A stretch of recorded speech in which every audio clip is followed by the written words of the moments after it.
Before we begin, make yourself comfortable, maybe grab a drink, dim the lights, and settle in. If you enjoy stories that stay with you after a long day, feel free to like this video and subscribe. And as the story unfolds, I would love to hear your thoughts in the comments. Now, let me tell you a story. Mara Klein was dying in a bathroom, and the only person who could save her was the man Chicago feared most. Locked behind a flimsy door, ribs shattered by her fiancé's fists, the ER nurse couldn't scream for help. Derek Shaw was a decorated detective. He had friends in every hospital, every precinct, every corner of this city. If she survived tonight, he'd make sure she never spoke again. So with trembling fingers and a cracked phone screen, Mara typed a plea to her brother and sent it to the wrong number. She didn't know she'd just texted a ghost. A legend. A man who answered dead phones only once in a lifetime. If you want to know how a wrong number became Mara's only chance at survival, and how the city's most dangerous crime lord became her last hope, stay with me until the end. Hit that like button and drop a comment telling me what city you're watching from so I can see how far this story travels. The bathroom floor was cold. Mara Klein noticed that first, the chill seeping through her scrubs, grounding her even as her vision swam. Every breath was a knife, sharp, precise, deliberate. She'd seen enough chest x-rays in the ER to know what broken ribs felt like from the inside, but knowing didn't make it hurt less. Her phone lay 3 inches from her fingertips. The screen was spiderwebbed with cracks, but the backlight still glowed. She could hear Derek on the other side of the door, his voice low and controlled, the way it always was after he lost his temper. That control was worse than the rage. It meant he was thinking, planning. "Mara, baby, open the door." His tone was gentle now, almost apologetic. "I didn't mean it. You know I didn't mean it." She didn't answer, couldn't. Her lungs wouldn't cooperate. She reached for the phone instead, fingers shaking so badly it took 3 tries to unlock the screen. Contacts. Marcus. Her little brother. 19 years old, sophomore at Northwestern, the only family she had left. She couldn't call. Derek would hear her voice, but she could text. "Help me please, I'm hurt bad. Don't come here. Call 911. Tell them." She hit send before her brain caught up to her fingers. The message flew into the void, and Mara let her head fall back against the bathtub, tears sliding hot down her temples. Marcus would know what to do. He'd find someone Derek couldn't intimidate. Someone who wouldn't look the other way when a CPD detective said his girlfriend was just being dramatic. The phone buzzed. Mara's heart lurched. Too fast. Marcus couldn't have responded that fast. She lifted the phone, squinting at the screen through the pain haze.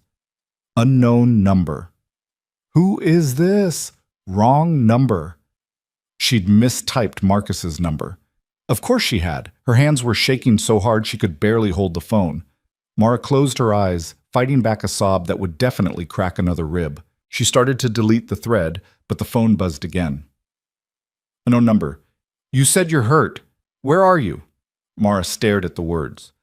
Whoever this was, they weren't dismissing her. They weren't asking if it was a prank. They wanted to know where she was. Wrong number. Sorry. Unknown number. "Are you in immediate danger?" Her breath hitched. Yes. God, yes, she was in danger. But what could a stranger do? Derek was a cop. He had the whole damn city on his side. She should just find Marcus's real number and... Mara. Derek's voice was closer now, right outside the door. "I'm sorry, okay? I'm really sorry. Just open up and we'll talk about this. I'll take you to the hospital myself." The hospital where his buddies worked security, where the attending owed him a favor for looking the other way on a DUI, where every nurse would smile and nod and write down whatever Derek told them to write. Mara's fingers moved before she could stop them. "Yes, unknown number, address, now." She typed it. "The apartment on West Fulton, 3rd floor, Unit 3C. Then she added, "Boyfriend cop can't call 911. He'll know." The response came in seconds. Unknown. Number. "Lock the door. Don't open it for anyone but me. 15 minutes. Mara blinked at the screen. 15 minutes? How could a stranger, a wrong number, get here in 15 minutes? And why would they? Her brain was sluggish, oxygen deprived, But even through the fog, she knew this didn't make sense. People didn't just show up for wrong number texts. People didn't promise rescues like the door handle rattled. Mara, I'm not playing anymore. Derek's voice had lost its softness. Open this door right now, or I'm breaking it down. She didn't have 15 minutes. She had maybe 5. Mara dragged herself up to sitting, ribs screaming, and fumbled with the push-button lock on the bathroom door. It was flimsy, decorative. Derek could kick it in whenever he wanted, and they both knew it. He was just giving her time to comply, to be reasonable, to remember who held the power here. I'm counting to 10, Derek said. 1. Mara looked at the phone. The unknown number hadn't texted again. 15 minutes, they'd said. She wouldn't last that long. Derek would break down the door, drag her out, and this time he wouldn't stop at ribs. This time he'd make sure she couldn't text anyone, ever again. 2. She thought about Marcus, about the way he'd looked at Derek last Thanksgiving, wary and quiet, like he wanted to say something but didn't know how. Marcus had never liked Derek, called him too smooth, too perfect. Mara had waved it off as sibling overprotectiveness, but now she wondered if her little brother had seen what she'd spent 2 years ignoring. 3. Her phone buzzed. Unknown number. Still there? Yes. Unknown number. Good. Stay calm. I'm close. Calm. Mara almost laughed, but it would have hurt too much. She was locked in a bathroom with broken ribs, texting a stranger while her fiancé counted down to violence, and someone thought she should stay calm. 4. But something about those texts steadied her. The tone was different from Marcus's usual messages. No emojis, no casual shorthand, just flat declarative sentences. Whoever this was, they sounded like they'd done this before. Like rescuing strangers from locked bathrooms was just another Tuesday. 5. Mara pressed her free hand against her side, trying to stabilize the broken bones. She'd taped enough ribs in the ER to know how it was supposed to feel. Firm, supportive, immobilizing. But she had nothing here. No tape, no brace, just her palm and sheer stubbornness. 6. The apartment was silent except for Derek's counting. No neighbors, no sirens, no footsteps in the hall. West Fulton wasn't a bad neighborhood, but it wasn't the kind of place where people got involved. Mara had chosen it for the quiet. Now that quiet was going to kill her. 7. Her phone buzzed again. Unknown number. How many exits in the apartment? Mara's fingers were clumsy, slow, front door only. 3rd floor. Unknown number. Windows? Fire escape bedroom. Unknown number. Lock the bedroom door too if you can get there. She couldn't. The bedroom was 20 feet away across open space, and Derek was standing right outside the bathroom. Even if she made it, she'd never get the bedroom door locked before he grabbed her. Mara typed back quickly. Can't move. He's outside the door. 8. Unknown number. Understood. Stay put. Stay put. As if she had a choice. Mara leaned her head back against the tub again, phone clutched to her chest. Whoever this stranger was, they were her only shot now, the wrong number that might be the right answer. 9. Derek's voice was cold now. Cop voice. The voice he used on suspects who didn't know when to cooperate.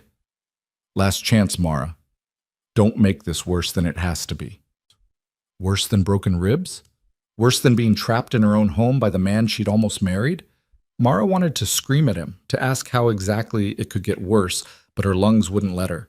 She just gripped the phone tighter and waited. 10. The door exploded inward. Not a kick. Derek was smarter than that. He used his shoulder, controlled force, the kind of tactical entry he'd learned at the academy. The cheap lock splintered, and suddenly he was there, filling the doorway, 6 feet of muscle and barely contained fury. There you are. He smiled, but it didn't reach his eyes. Why'd you make me do that, Mara? You know I hate breaking things. Mara pressed herself back against the tub, phone hidden beneath her thigh. Derek stepped into the bathroom, glass crunching under his shoes. He was still wearing his holster. She could see the grip of his service weapon, black and lethal. You texted someone. It wasn't a question. Derek crouched down in front of her, and Mara saw the exact moment he clocked the phone. His hand shot out, fast as a snake. But she was faster. She shoved the phone between the tub and the wall, wedging it into the gap where he couldn't reach without moving her first. Derek's jaw tightened. Who did you text? Marcus. The lie came out in a wheeze. Just Marcus. Bullshit. Derek grabbed her wrist, squeezing until the bones ground together. Marcus doesn't text back that fast. Who else? No one. I swear. Mara tried to pull away, but he held firm. I wanted him to know I was okay. You don't look okay. Derek's grip loosened slightly, his thumb stroking over her pulse point. You look hurt, scared. Why are you scared of me, baby? I've never given you a reason to be scared. Except for tonight. Except for the ribs. Except for every time his hand lingered too long on her arm, his voice dropped too low, his eyes promised consequences she didn't want to imagine. I'm not scared, Mara whispered. I'm just... A sound cut through the apartment. Footsteps. Heavy. Deliberate. Coming up the stairs outside. Derek's head snapped toward the door. You expecting someone? No. But the footsteps kept coming. Up the third-floor landing, down the hall, stopping right outside Unit 3C, Derek released Mara's wrist and stood, hand drifting to his weapon. He moved to the bathroom doorway, positioning himself between Mara and whoever was out there. The knock was soft. 3 taps, evenly spaced. Derek didn't answer, neither did Mara. They waited, frozen, listening. The knock came again, same rhythm, patient. Then a voice, low, accented, French maybe, or Belgian, and utterly calm. Mara Klein, I'm here for the text you sent. Derek's hand closed around his gun. Who the hell are you? Someone she called for help. A pause. I'm guessing you're the reason she needed to call. Mara's heart hammered against her broken ribs. The stranger. The wrong number. They'd actually come. Derek pulled his weapon, keeping it low but ready. Cop training. Threat assessment. He called out, louder now. CPD. Identify yourself and step away from the door. Silence. Then quietly, I don't think you want to do this, Detective Shaw. Derek froze. Mara saw it. The moment he realized this wasn't some random Good Samaritan. This was someone who knew his name. Someone who'd done their homework in the 10 minutes since she'd sent that text. Derek's voice went hard. I said identify yourself. Open the door and I will. Not how this works. Derek raised his weapon, aiming at the door. You've got 3 seconds to leave or I'm calling this in as a hostile breach. The voice on the other side didn't sound concerned. Go ahead, call it in. Tell your sergeant you shot an unarmed man for knocking on your door. I'm sure that'll play well. Derek's finger twitched on the trigger. Mara could see him calculating risk versus reward, optics versus control. He was a detective. He knew how investigations worked, how stories got spun. But he also knew something else. She could see it in the way his shoulders tensed. Whoever was outside that door wasn't bluffing. Last chance, Derek said. Walk away. The response was immediate. No. Then the door came down. Not kicked, not shouldered, removed. 1 second it was there, locked and solid. The next it was flying backward into the apartment, hinges torn clean out of the frame. A man stepped through the opening, tall, dark-haired, wearing a black coat that looked like it cost more than Mara's car. He moved like water, smooth and inevitable, and his eyes locked onto Derek's gun without a trace of fear. You must be Derek. The stranger's voice matched the text, flat, controlled, certain. Put the weapon down before you embarrass yourself. Derek didn't put it down. He aimed center mass, finger on the trigger. I will shoot you. No, the stranger said. You won't. He was right. Derek didn't shoot. Maybe it was the way the stranger stood there, unflinching, like bullets were a minor inconvenience. Maybe it was the 2 men who appeared behind him in the doorway, both armed, both watching Derek with the kind of professional detachment that said they'd done this 1,000 times before. Or maybe it was something else. Something in the stranger's eyes that suggested shooting him would be the last mistake Derek ever made. The gun lowered. Just an inch, but enough. The stranger looked past Derek to where Mara sat slumped against the tub. His expression didn't change, but something flickered in his eyes. Recognition, maybe. Or calculation. He addressed Derek without looking at him. You broke her ribs. It wasn't a question. Derek's jaw worked. This is a domestic situation. It's between me and my fiancée. You need to leave. She texted me for help. The stranger stepped into the apartment, his men flanking him. I don't leave until she's safe. She's safe with me. The broken ribs suggest otherwise.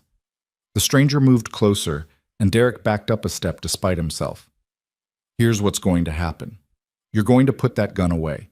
You're going to step aside, and you're going to let me take her somewhere she can receive medical attention. Derek's laugh was ugly. Like hell I am. You think you can just walk in here and I don't think. The stranger's voice dropped to something colder. I know. And what I know, Detective Shaw, is that you're 3 seconds away from losing a lot more than your pride. Derek raised the gun again. I'm a cop. You're threatening a cop. I'm not threatening anyone. The stranger tilted his head slightly. But my associate behind you might disagree. Derek spun. Another man had come in through the bedroom, must have climbed the fire escape, and now stood 5 feet away with a shotgun pointed casually at Derek's spine. The detective froze, caught between 3 armed men and a decision he didn't want to make.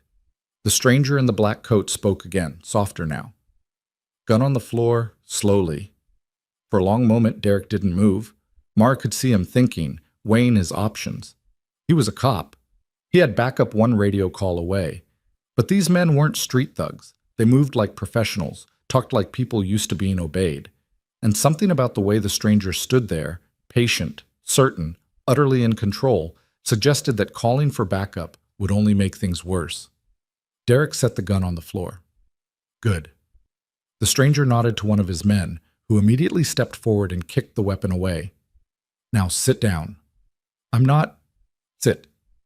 Derek sat. On the couch, hands visible, jaw clenched so tight Mara thought his teeth might crack. The stranger finally looked at her directly, and Mara felt the weight of that gaze. Dark eyes. Unreadable. She'd seen plenty of trauma patients in the ER, plenty of people in shock or pain or fear, but she'd never seen anyone look at her the way this man did, like he was cataloging injuries with clinical precision while simultaneously deciding whether Derek would live through the night. Mara Klein. He said her name like he'd known it for years. I'm going to ask you some questions. Answer honestly. She nodded, barely. Even that small movement hurt. Can you walk? I don't know. Can you breathe? A little. Are you coughing blood? No. Good. He glanced at one of his men. Get the car ready. We're leaving in 2 minutes. Then back to Mara. I'm going to carry you. It will hurt. Do you understand? Who are you? The stranger paused. For the first time, something like amusement crossed his face. You texted me. Don't you know? Wrong number, Mara whispered. I was trying to reach my brother. Ah. The stranger crouched beside her, careful not to touch her yet. Then you're luckier than you realize. That number belonged to someone very important to me, someone who died 3 years ago. I keep it active in case... He trailed off, then shook his head. It doesn't matter. What matters is you reached me, and I'm here now. I don't understand. You will. He slid one arm beneath her knees, the other behind her shoulders. Ready? Mara wasn't ready. She'd never be ready for the pain that came when he lifted her. Sharp, blinding, white-hot agony that made her vision go black at the edges. She heard herself scream, thin and airless, and then she was moving, cradled against the stranger's chest as he carried her out of the bathroom. Derek stood up. You can't just take her. I'll have every cop in Chicago looking for you. The stranger didn't stop walking. Then you'll have to explain why your fiancée needed rescuing from you. Should be an interesting conversation with internal affairs. She'll tell them the truth, that you kidnapped her. Will she? The stranger looked down at Mara. Will you tell them I kidnapped you? Or will you tell them I saved you from a man who breaks ribs for fun? Mara met his eyes. They were dark, fathomless, waiting. She thought about the hospital Derek wanted to take her to, about the lies he'd tell, about waking up tomorrow in the same apartment, the same life, the same trap. Saved me, she whispered. Derek lunged. He made it 2 steps before the man with the shotgun caught him, slamming him back against the wall hard enough to crack plaster. The stranger kept walking, carrying Mara through the destroyed doorway and into the hall. The last thing she saw before they turned the corner was Derek's face, red, furious, promising retribution. Then they were in the stairwell, descending quickly, the stranger's footsteps echoing off concrete. Mara tried to focus on breathing, on staying conscious, but the pain was everywhere now, radiating out from her ribs in waves. She heard car doors opening, felt herself being settled onto leather seats. Hands, gentle, professional, securing a seatbelt across her lap, careful to avoid her injuries. The stranger slid in beside her. Someone else got behind the wheel. The car pulled away from the curb, smooth and fast, and Mara watched her apartment building shrink in the side mirror. 3 years she'd lived there. 3 years of pretending everything was fine, that Derek's moods were just stress, that the grip on her arm was just affection, that she wasn't slowly disappearing into someone else's idea of who she should be. "Where are we going?" Her voice was barely audible. "Somewhere safe." The stranger was on his phone now, speaking quietly. "Medical team standing by. Yes, broken ribs, possible pneumothorax. No, we're not going to a hospital." A pause. "Because hospitals ask questions, and she doesn't need that right now." Mara turned her head to look at him. Really look. Mid-30s maybe. Dark hair swept back from a face that was all sharp angles and old scars. Expensive coat, expensive watch, expensive everything. But it was his hands she noticed most. Clean, manicured, but marked with old calluses across the knuckles. Fighter's hands. Hands that had broken more than doors. "You're not a good Samaritan," she said. He glanced at her, almost smiling. "No." "Then what are you?" The stranger considered the question. Outside, Chicago blurred past, streetlights and late-night traffic and the glittering edge of the lake. Finally, he said, "Someone who doesn't like seeing women hurt, and someone who really doesn't like cops who abuse their authority." "That's not an answer. It's the only one you're getting tonight." He went back to his phone. "How far out are we?" The driver responded without turning around. 7 minutes, sir." "Sir." Not a name, not even a title. Just sir. Mara filed that away, her brain still working despite the pain, still cataloging details the way she'd been trained to do in the ER. The car was a Mercedes. The driver wore leather gloves. The man beside her moved with the kind of confidence that came from never being told no. And somewhere in all of that, buried beneath the shock and the fear and the broken bones, Mara realized something terrifying. She'd texted the wrong number and summoned something far more dangerous than Derek. The car turned onto a private road. Trees appeared, tall and dense, blocking out the city lights. They drove for another 2 minutes before the road opened up to reveal a house. No, an estate. Stone and glass and sprawling grounds lit by subtle landscaping. The car pulled up to the front entrance where 2 people waited, a woman in medical scrubs and a man in a dark suit. The stranger got out first, then reached back to lift Mara again. She bit down on a scream as he carried her up the steps and into a foyer that looked like something from a museum. Marble floors, crystal chandelier, art on the walls that probably cost more than her entire college education. "Exam room's ready," the woman in scrubs said. She was older, 50s maybe, with steady hands and kind eyes. "Let's get her on the table." They moved through hallways that seemed to go on forever. Mara caught glimpses of rooms, a library, a sitting room, something that might have been a gallery, before they reached a door that opened into a fully equipped medical suite. Exam table, monitors, cabinets stocked with supplies. Everything you'd find in an ER, just cleaner and quieter and utterly surreal. The stranger set Mara down on the table. The woman in scrubs immediately began cutting away Mara's shirt, exposing the bruising that had already started to bloom across her ribs. She made a soft sound of sympathy, but her hands stayed professional. "I'm Dr. Chen," she said. "I'm going to examine you, then we'll get some imaging done. Can you tell me where it hurts most?" Mara pointed to her left side. "Here. And here." Dr. Chen palpated gently, watching Mara's face. "Fractures for sure. We'll need x-rays to see if there's any displacement or pneumothorax." She looked at the stranger. "You were right to bring her here. She needs observation." "How long?" "At least 48 hours. Longer if there are complications. The stranger nodded. He was standing by the door now, coat unbuttoned, watching the exam with those unreadable dark eyes. Mara wanted to ask him 100 questions, who he was, why he'd really come, what he wanted from her, but Dr. Chen was talking, explaining the X-ray process, and Mara found herself being wheeled to another room with machinery that hummed and clicked. 20 minutes later, she was back on the exam table, ribs wrapped, pain medication starting to dull the worst of it. Dr. Chen showed her the X-rays, 3 fractured ribs, no displacement, no punctured lung. Lucky, the doctor said. Very lucky. Mara didn't feel lucky. She felt numb, disconnected, like she was watching this happen to someone else. Dr. Chen left to prepare a room for overnight observation. The stranger remained silent, present. Finally, Mara found her voice. Why did you come? He looked at her for a long moment. I told you, the number you texted, it belonged to someone important. Who? My sister. His voice softened just barely. Elena. She died 3 years ago in a car accident. I kept her phone active because... He stopped, jaw tightening. Because I wasn't ready to let go. Mara's chest ached, and not from the ribs. I'm sorry. Don't be. If I disconnected the line, you'd still be in that apartment with him. The stranger moved closer, stopping at the foot of the exam table. Elena would have done the same thing I did tonight. She never could stand bullies. Is that what Derek is? A bully?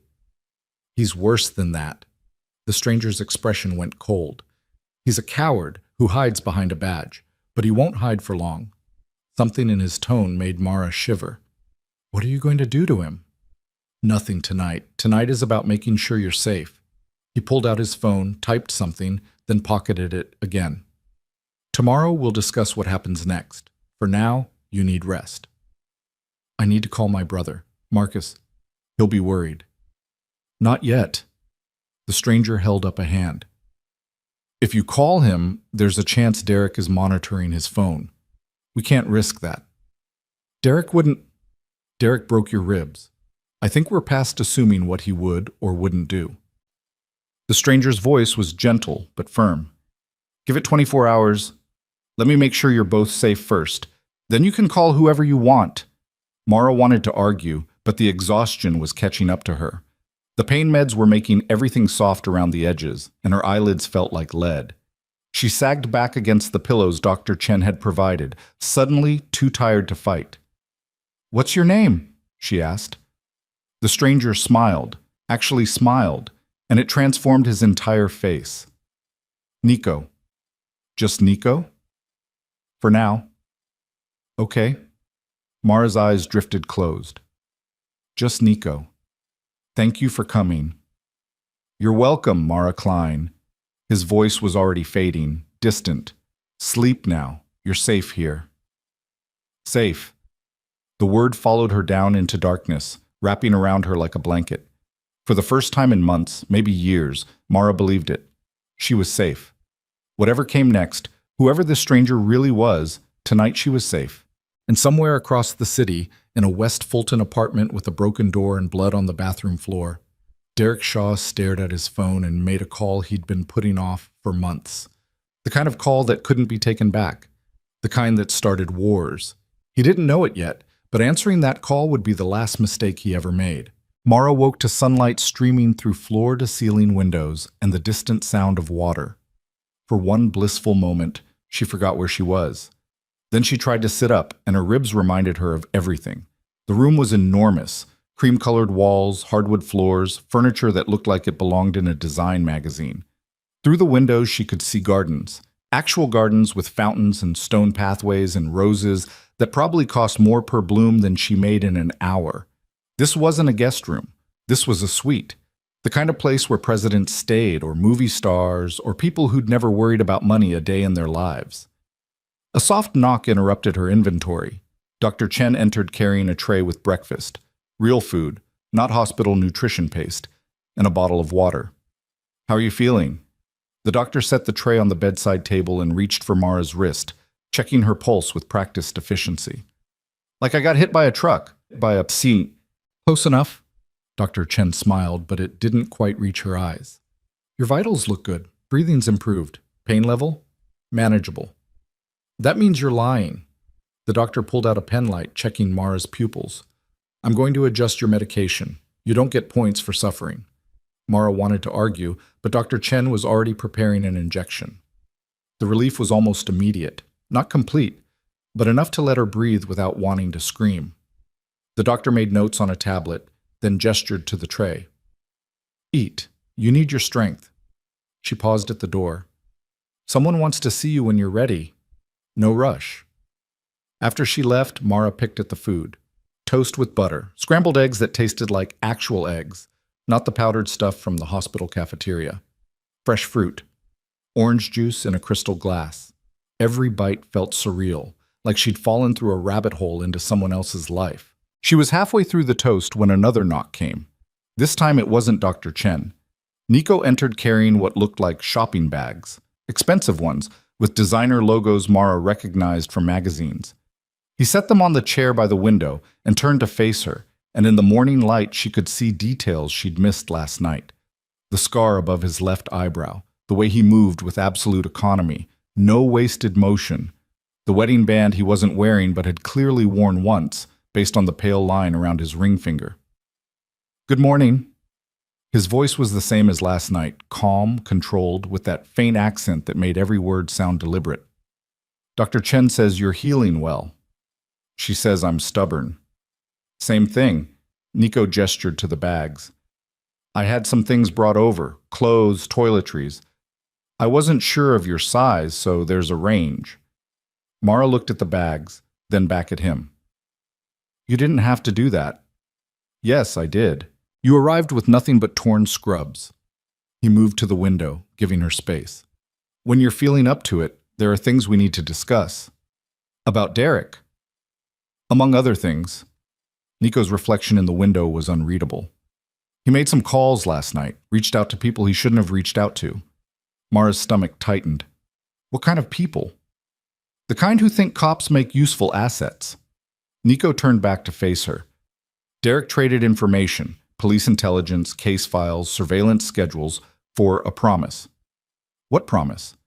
That they'd help him get you back, and that they'd make me pay for taking you in the first place. The room suddenly felt colder. Mara set down her fork, appetite gone. Who are these people? Nico hesitated, and for the first time since she'd met him, Mara saw something like uncertainty cross his face.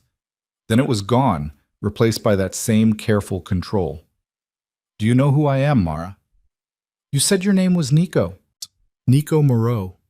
He watched her closely. Does that mean anything to you? It should have.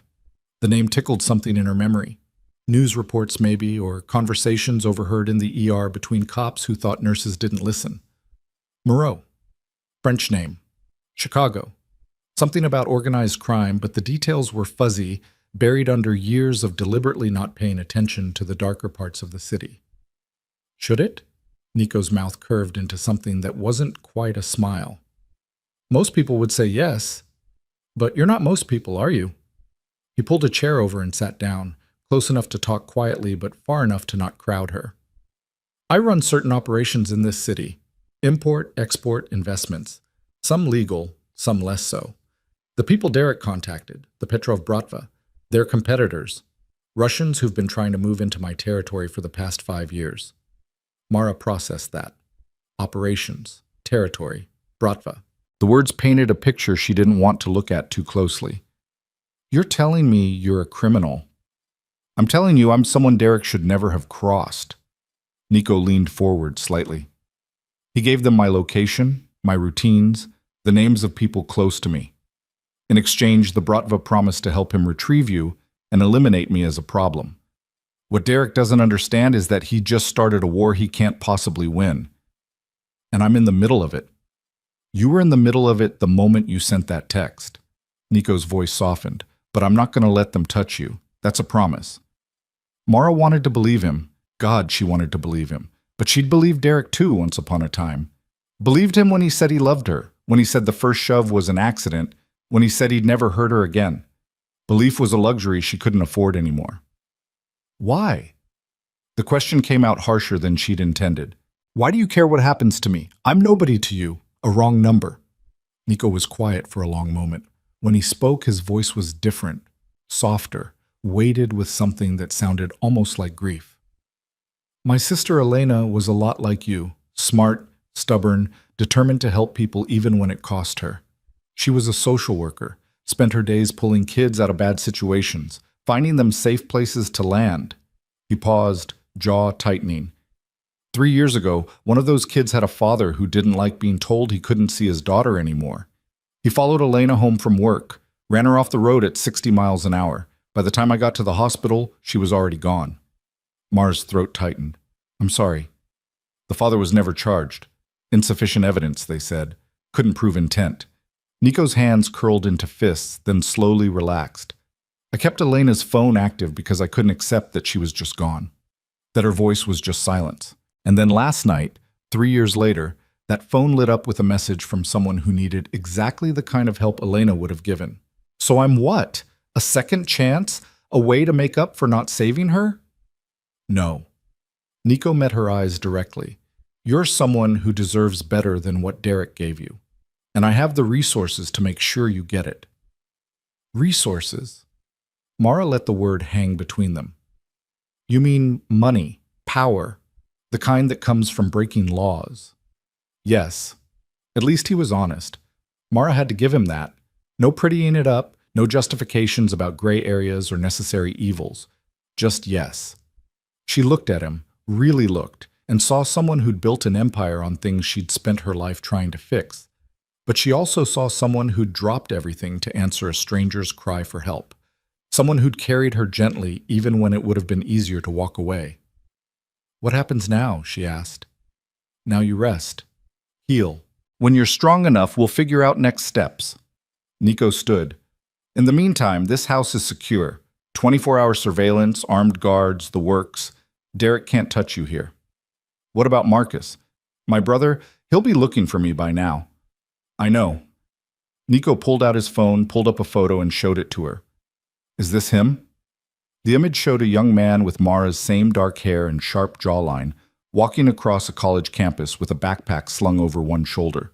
Marcus, her baby brother. Mara's chest ached.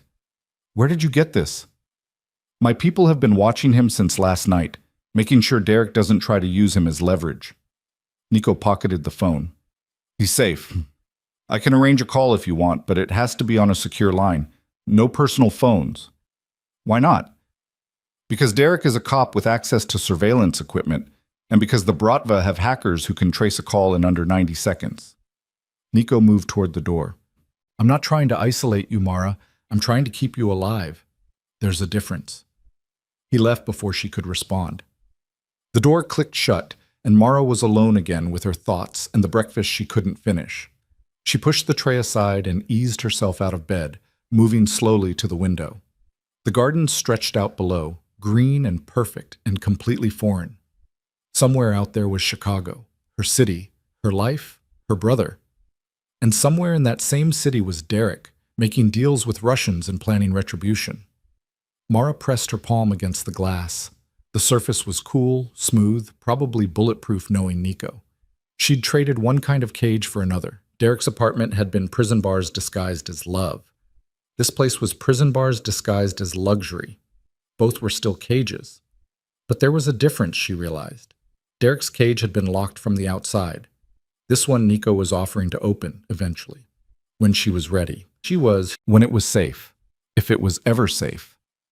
The thought followed her through the rest of the morning. Dr. Chen came back to check on her, adjusted her bandages, approved her for light movement. Mara explored the suite, massive bathroom with a tub that could fit 3 people, walk-in closet already stocked with the clothes Nico had brought, a small sitting area with books and a television. Every luxury she could want, and all of it felt wrong somehow, borrowed, temporary. Around noon, a woman in a dark suit knocked and introduced herself as Sophia, Nico's head of security. She was tall, muscular, with a handshake that could crack walnuts and eyes that missed nothing. I'll be your primary protection while you're here, Sophia said. If you need anything, and I mean anything, you call me. She handed Mara a phone. Sleek, expensive, probably encrypted 6 ways to Sunday. My number's already programmed, so is Dr. Chen's, Nico's, and emergency services. Mara took the phone. Am I a prisoner? Sophia's expression didn't change. You're a guest, but you're also a target, which means I need to know where you are at all times. The grounds are secure, but I'd prefer you stay inside the main house unless I'm with you. And if I don't, then you're making my job harder, and I'll have to explain to Nico why I let his guest wander into a sniper's sightline. Sophia's mouth quirked. He doesn't like those conversations. Has that happened before? Once. The guy who wandered off doesn't wander anymore. It should have sounded like a threat, but Sophia delivered it like simple fact. Mara decided she liked this woman, or at least respected her. There was something refreshing about someone who didn't pretend the danger wasn't real. I'll stay inside, Mara said. Smart. Sophia nodded toward the phone. You wanted to call your brother. Now's a good time if you're up for it. Mara's heart jumped. I thought Nico said secure line. That phone's as secure as it gets. Sophia moved toward the door. Take your time. I'll be right outside. After she left, Mara stared at the phone for a full minute before pulling up the contact list. Marcus's number was there, marked simply as brother. Her finger hovered over the call button. What would she even say? Hey, Marcus. Sorry I disappeared. I'm hiding from my ex-boyfriend in a crime lord's mansion. By the way, how's school? She pressed call. It rang 3 times before Marcus picked up. Hello? Mark. Her voice cracked. It's me. Silence. Then, Mara? Jesus Christ, where are you? I've been calling your phone for 12 hours straight. Derek said... Whatever Derek said, it's a lie. Mara sat down hard on the bed. I'm okay. I'm safe. But I need you to listen to me very carefully. You're scaring me. Good. You should be scared. Mara took a breath, ribs protesting. Derek hurt me, Mark. Bad enough that I couldn't go to a hospital. I sent a text asking for help and I got it. From someone who could actually stand up to him. Marcus was quiet for a moment. Who? Someone Derek can't touch. Someone with resources. Mara chose her words carefully. I'm staying at a secure location until things settle down. What things? Mara, what the hell is going on? Derek made some calls, reached out to people he shouldn't have. Now those people are looking for me, and for the person who took me in. She pressed her free hand against her ribs, which means you're not safe either. Derek might try to use you to get to me. Let him try. Marcus's voice went hard. I never trusted that asshole. I told you. I know what you told me. Mara closed her eyes. I should have listened, but I didn't, and now we're here, and I need you to be smart about this. If Derek contacts you, you don't tell him anything. You don't know where I am. You haven't heard from me. Except I have, right now.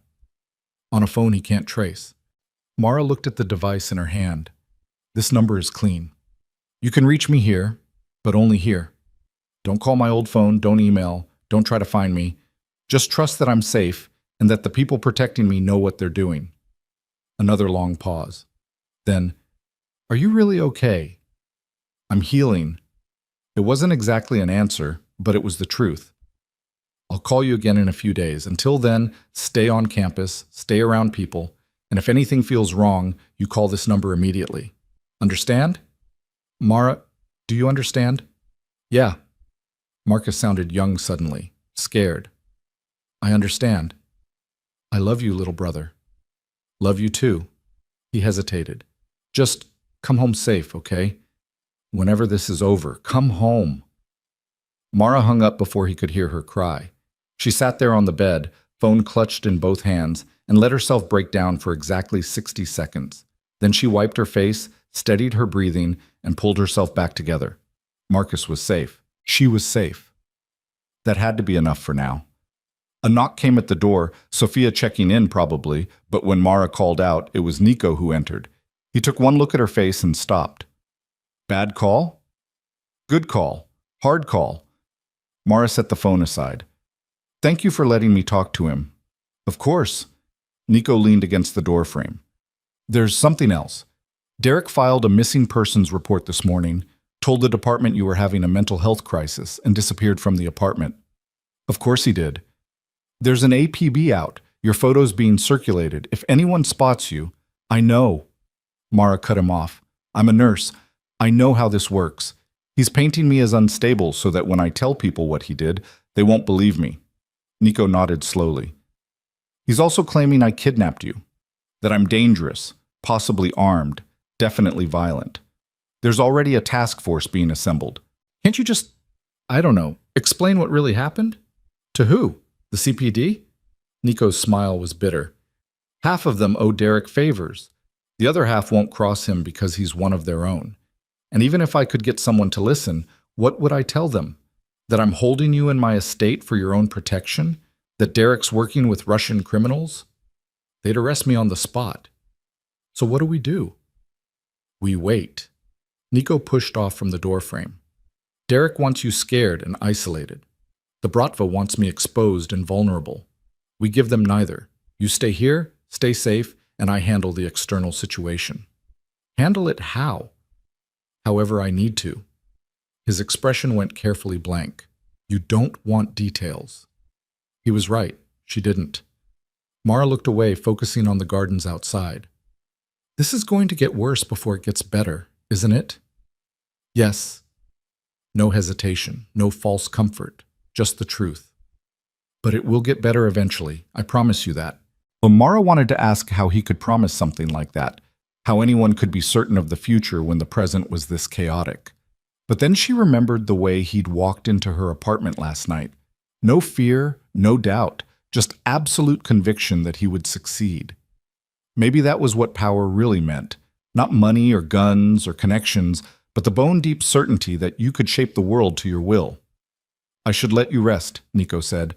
Dr. Chen wants you horizontal for most of the day. Wait, Mara turned back to him. You said the phone belonged to Elena, your sister. Is that why you keep it? The number? Nico's jaw tightened. Yes. Did she know what you do for a living? She knew. His voice was soft. She didn't approve, but she knew. We argued about it constantly, actually. She thought I could do more good legitimately, that all this... He gestured vaguely at the room, the house, the empire beyond, was just running from our past instead of confronting it. Was she right? Probably. Nico met Mara's eyes. But I'm very good at running. He left before she could respond. Mara listened to his footsteps fade down the hallway, then eased herself back onto the bed. Her ribs ached. Her head ached. Everything ached, but especially the parts that weren't physical. She thought about Derek filing false reports, about Marcus walking across campus with invisible crosshairs on his back, about Nico Moreau standing in her doorway looking like someone who'd built walls so high even he couldn't see over them anymore. And she thought about Elena, a social worker who died trying to save someone, a woman Nico had loved enough to keep her phone alive for 3 years just to avoid admitting she was gone. What would Elena think of all this? Would she approve of Nico taking in a stranger, or would she see it as another form of running, replacing the sister he couldn't save with a woman he could? The thought made Mara uncomfortable in ways she didn't want to examine too closely. She must have dozed off eventually because the next thing she knew the room was darker, and Dr. Chen was back with dinner and more medication. Mara ate mechanically, answered questions about pain levels and breathing, and submitted to another examination. Everything was healing normally, the doctor said. Another day or two, and Mara could move around more freely. Does that mean I can leave? Mara asked. Dr. Chen paused in the middle of noting vitals. Do you want to leave? I don't know what I want. Mara set down her fork. I just know I can't stay here forever. No one's asking you to. Dr. Chen capped her pen. But right now, leaving would be dangerous. Derek's escalated. The Bratva's involved. You walk out that door and you're a target with no protection. So I trade a violent boyfriend for a gilded cage. You trade certain danger for temporary safety. Dr. Chen's voice was firm. I know this feels wrong. I know you want your life back. But your life, the one you had with Derek, that wasn't really yours. Was it? You were just surviving it. The words hit harder than they should have. Mara looked away, blinking back tears. How long have you worked for Nico? 8 years, since my medical license was suspended for treating patients without insurance. Dr. Chen smiled slightly. Turns out Nico appreciates doctors who prioritize people over paperwork. Even when those people are criminals? Even then, the doctor stood collecting her supplies. He's not a good man, Mara. I won't pretend he is. But he's a fair one, and he keeps his promises. If he says you're safe here, you're safe. After Dr. Chen left, Mara sat with those words. Fair. Not good, but fair. It was a low bar, but maybe low bars were all she had right now. She finished dinner, took her medication, and settled in for another night in someone else's bed, wearing someone else's clothes, living someone else's idea of safety. But this time, when she closed her eyes, she didn't dream of Derek. She dreamed of gardens and fountains and a phone that rang after 3 years of silence because someone, somewhere, still believed in second chances, even if those second chances came from very dangerous places. 3 days passed in a blur of medication schedules and careful breathing exercises. Mara's ribs were healing, slowly but steadily, and Dr. Chen had cleared her for short walks around the estate. Sophia accompanied her everywhere, a shadow in dark suits who never seemed to tire or let her guard down. They'd walk through the gardens in the morning, Mara moving slowly while Sophia scanned the tree line with the practiced efficiency of someone who expected threats from every direction. On the fourth morning, Mara woke to voices outside her door, angry voices. She recognized Nico's measured tone and someone else, a man speaking rapid-fire French that even through the heavy door sounded like an argument. Mara eased out of bed, moved to the door, and pressed her ear against the wood. Telling you it's a mistake, the stranger was saying, his accent thicker than Nico's. You bring her here, you paint a target on yourself. The Bratva already knows you're involved. Why make it worse? Because she needed help, Laurent. Nico's voice was cold. Or should I have left her to die in that bathroom? That's not what I'm saying, and you know it. But keeping her here, making her your responsibility, she is my responsibility. The moment I answered that phone, she became mine to protect. A pause. Then Laurent again, quieter now. You think this is about Elena. Everything I do is about Elena. Nico's voice dropped to something dangerous. And if you have a problem with how I honor my sister's memory, we can discuss it outside. Footsteps. Someone walking away. Mara barely had time to step back before her door opened and Nico entered, his expression carefully neutral. He stopped when he saw her standing there, clearly having overheard. That was my second in command, he said without preamble. Laurent. He thinks I'm being reckless. Is he right? Probably. Nico closed the door behind him. But that doesn't change anything. You're staying until this is resolved. Mara crossed her arms, immediately regretted it when her ribs protested and let them drop. I heard what you said, about me being yours to protect. I'm not a possession, Nico. I never said you were. You said I was yours. Semantics. He moved to the window, the same spot he always seemed to gravitate toward when he needed to think. In my world, when you claim responsibility for someone, you use possessive language. It doesn't mean ownership. It means commitment. To what? Keeping me locked up forever? To keeping you alive. Nico turned to face her. Derek made another move last night. He leaked information about a planned raid to the Bratva. 3 of my operations were hit simultaneously. We lost product, money, and 2 men are in the hospital. Mara's stomach dropped. Because of me. Because of Derek. Nico's voice was sharp. Don't take his sins on yourself. He's the one who chose to escalate. He's the one working with criminals to get revenge. What are you going to do? What I should have done the first night. Nico's expression went cold. I'm going to remove him from the equation. The words hung in the air between them. Remove, not arrest, not expose, not neutralize. Remove.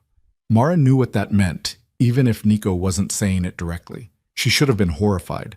Should have argued, pleaded, reminded him that killing a cop would bring down more heat than any of them could handle, but all she felt was a terrible, hollow relief.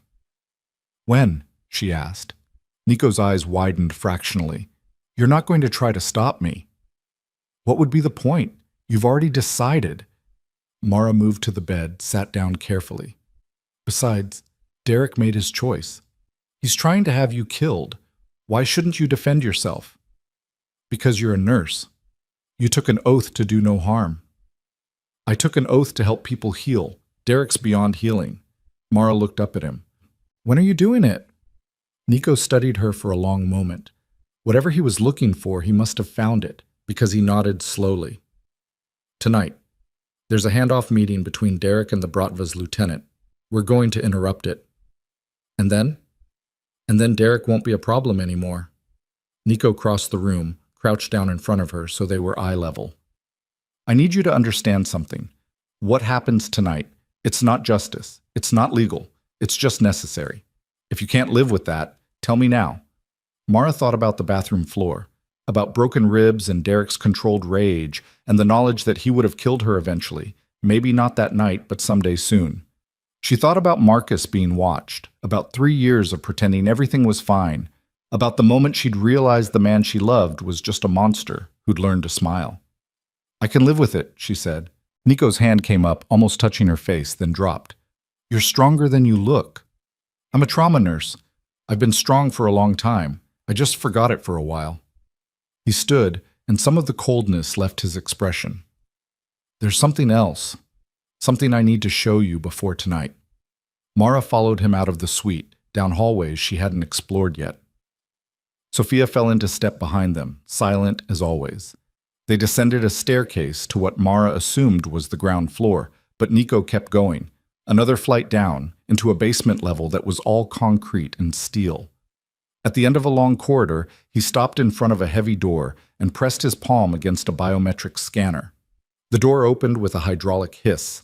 Inside was a room that looked like something from a spy movie. Monitors covered one wall, showing feeds from dozens of cameras, maps with pins and notes, dossiers stacked on a conference table. And in the center of it all, a corkboard covered in photos connected by red string. Mara stepped closer, and her breath caught.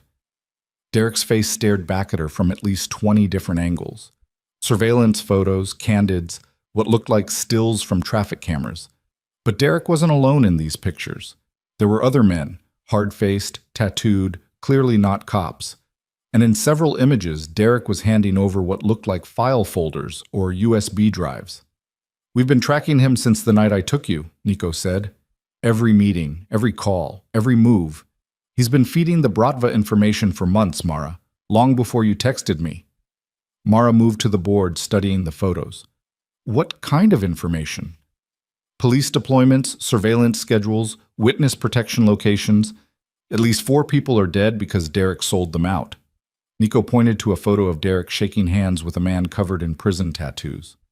That's Dmitry Petrov, head of the Bratva's Chicago operations. Derek's been his inside man for almost a year.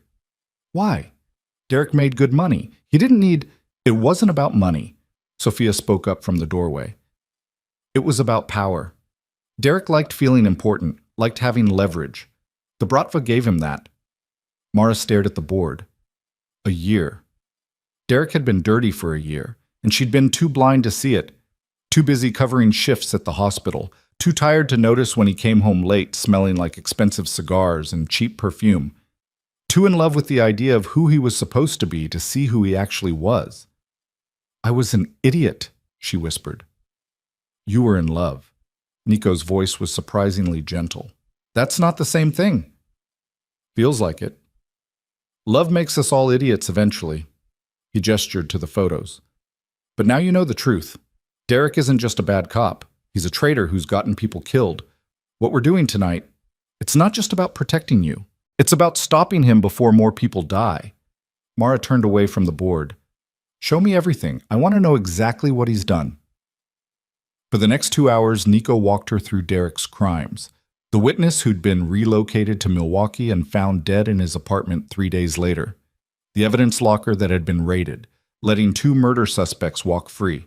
The undercover operation blown when Derek tipped off the Bratva about surveillance. Every file was documented, photographed, verified. And every single one made Mara feel sicker. By the time Nico finished, she was shaking. Not from fear, from rage. Pure white-hot fury that Derek had used her, had hidden behind her, had played the role of devoted boyfriend while destroying lives for profit and power. I want to be there tonight, she said. Nico shook his head. Absolutely not. I have a right. You have a right to safety, which you won't have anywhere near that meeting. Nico's tone left no room for argument. This isn't a negotiation, Mara. You stay here with Sophia while I handle Derek. Handle him how exactly? You still haven't told me what you're planning. Nico exchanged a look with Sophia. The security chief nodded slightly and left the room, closing the door behind her. When they were alone, Nico turned back to Mara. Derek needs to disappear, he said quietly. Not die. That brings investigations, questions, heat we don't need. He needs to vanish in a way that looks voluntary, like he ran because his crimes caught up with him. How do you make a cop disappear voluntarily? You give him a choice. Nico pulled out his phone, showed her a document. This is a confession. Every crime Derek committed, every person he sold out, every dollar he took from the Bratva, all documented and ready to be sent to the FBI, the state's attorney, and every major news outlet in Chicago. He'll never sign that. He will if the alternative is worse. And Nico's smile was cold. Tonight, Derek's meeting Dimitri to collect payment for his latest tip. What he doesn't know is that Dimitri is expecting me instead. We're going to have a conversation, Derek and I, and at the end of that conversation, he's going to have two options. Sign the confession and disappear to a country with no extradition treaty, or refuse and spend the rest of his very short life wishing he'd chosen differently. Mara processed that. You're giving him an out. I'm giving him a chance to live. It's more than he gave those 4 witnesses. Nico pocketed his phone. By tomorrow morning, Derek Shaw will be on a plane to somewhere he can't hurt you or anyone else. The confession will be held in reserve, insurance to make sure he never comes back. And if he refuses, then I stop being merciful. The way Nico said it, calm, certain, final, left no doubt about what that meant. Mara should have been disturbed, should have argued for a better way, a legal way. But all she felt was exhausted relief. Derek would be gone. One way or another, he'd be gone, and she could finally breathe. Okay, she said. Do it. Nico studied her face. You're sure? I'm sure. Mara met his eyes. Just promise me one thing. Make sure he knows why. Make sure he understands that he did this to himself. I will. Nico moved toward the door, then paused. There's a possibility this doesn't go smoothly. If something happens to me tonight, Sophia has instructions to get you out of the country. New identity, new life, everything you need to disappear. Nothing's going to happen to you. Probably not. He smiled, but it didn't reach his eyes. But I've been doing this long enough to plan for every contingency, including the ones where I don't walk away. Before Mara could respond, he was gone. The door closed with a heavy thunk, and she was alone in the surveillance room surrounded by photos of Derek's betrayals. She sank into a chair, staring at the board. In a few hours, this would all be over.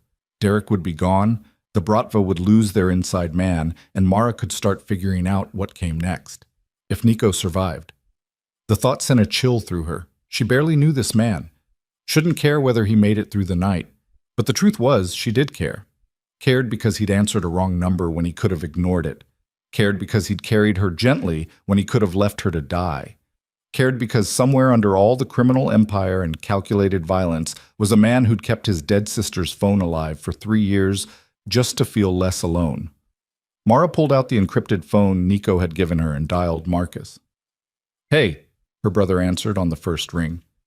Everything okay? Yeah, Mara paused, unsure how to explain the knot in her chest. I wanted to hear your voice. You're scaring me again. I know. I'm sorry. She stood, pacing the small room. Something's happening tonight, something that should fix all of this. But there's risk involved, and I needed to call you just in case. In case of what? Marcus's voice went sharp. Mara, what the hell is going on? Derek's being dealt with, permanently. By tomorrow morning, he won't be able to hurt anyone ever again. Silence on the other end. Then, dealt with how? In a way that keeps me safe. Mara chose her words carefully. The person who's been protecting me, he's handling it. But it's dangerous. And if something goes wrong, you come home to me, Marcus said firmly. No matter what. You understand? You come home. I will, I promise. Mara's throat tightened. I love you, Mark.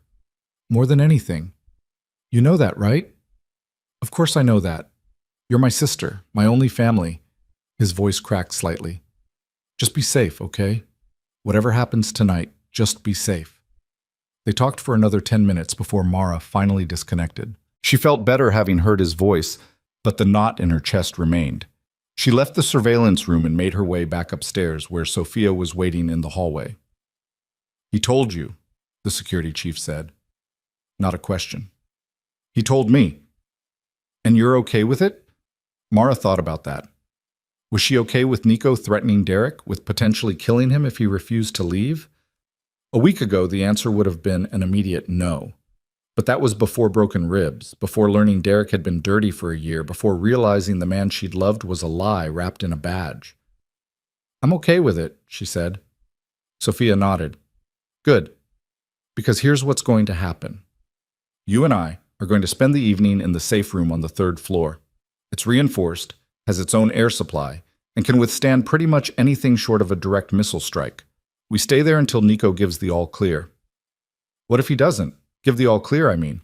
Then we follow protocol, which means I get you to the airport, onto a private jet, and out of the country within 2 hours.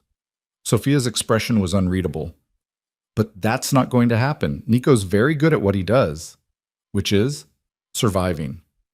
They spent the afternoon preparing. Sophia walked Mara through emergency procedures, showed her the safe room, which was less a room and more a reinforced bunker with supplies for a week-long siege, and went over communication protocols. By the time the sun started to set, Mara felt like she'd been through a crash course in paranoia. At 7 p.m., Nico appeared in the doorway of the safe room. He'd changed into dark tactical gear, all black, with a Kevlar vest visible under his jacket. He looked different, harder, colder, every inch the crime lord Laurent had accused him of being. But when his eyes found Mara, they softened slightly. Everything's set, he said. We move in an hour. Be careful, Mara said, and was surprised by how much she meant it. Always. Nico turned to Sophia. Standard protocol. If I'm not back by midnight, you know what to do. Yes, sir. He started to leave, then stopped, turned back, crossed the room in 3 strides and took Mara's face in his hands. The gesture was so sudden, so unexpected that Mara froze. Nico's thumb brushed her cheekbone, and his eyes searched hers like he was looking for something he wasn't sure he'd find. When this is over, he said quietly, we're going to have a conversation about what happens next, about what you want, what you need, what kind of life you're going to build. And whatever you decide, I'll support it, even if that means letting you go. Nico, but tonight, I need you to trust me. Can you do that? Mara's heart hammered. She barely knew this man, shouldn't trust him. But when she looked into his eyes, she saw the same thing she'd seen that first night, absolute conviction that he would succeed, that he would protect her, that he would come back. I trust you, she whispered. Nico's hands dropped. He stepped back, nodded once to Sophia, and left without another word. Mara watched him disappear down the hallway, and the knot in her chest pulled tighter. Sophia closed the safe room door. The heavy steel slid into place with a series of mechanical clicks, and suddenly the outside world was cut off. Monitors on the wall showed feeds from various cameras around the estate, but they were silent, giving nothing away. Sophia settled into a chair by the door, gun on her lap, and waited. Mara couldn't sit. She paced the small room, watching the clock tick toward 8 p.m.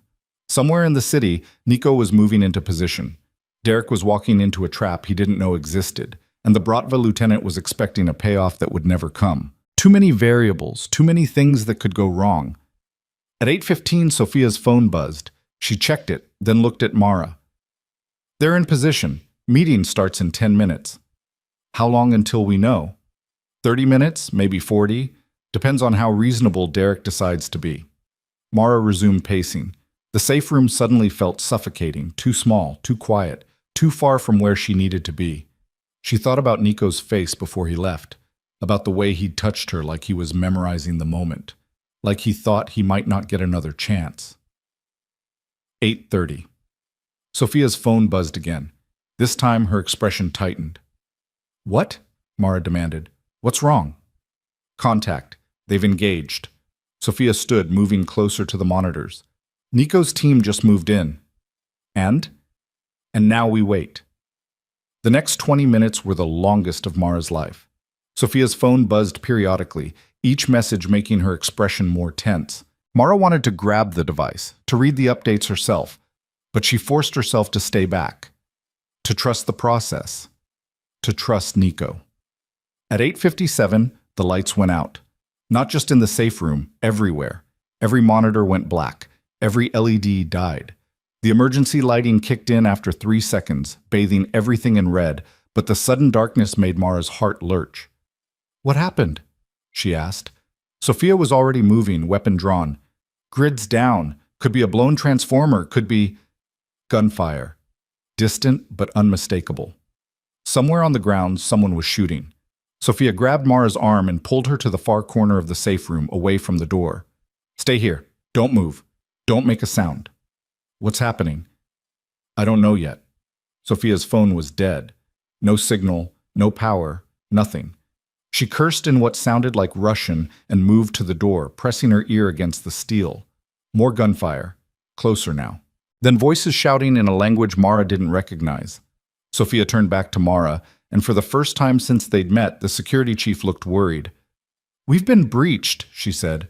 The Bratva must have tracked us somehow. They're in the house. Where's Nico?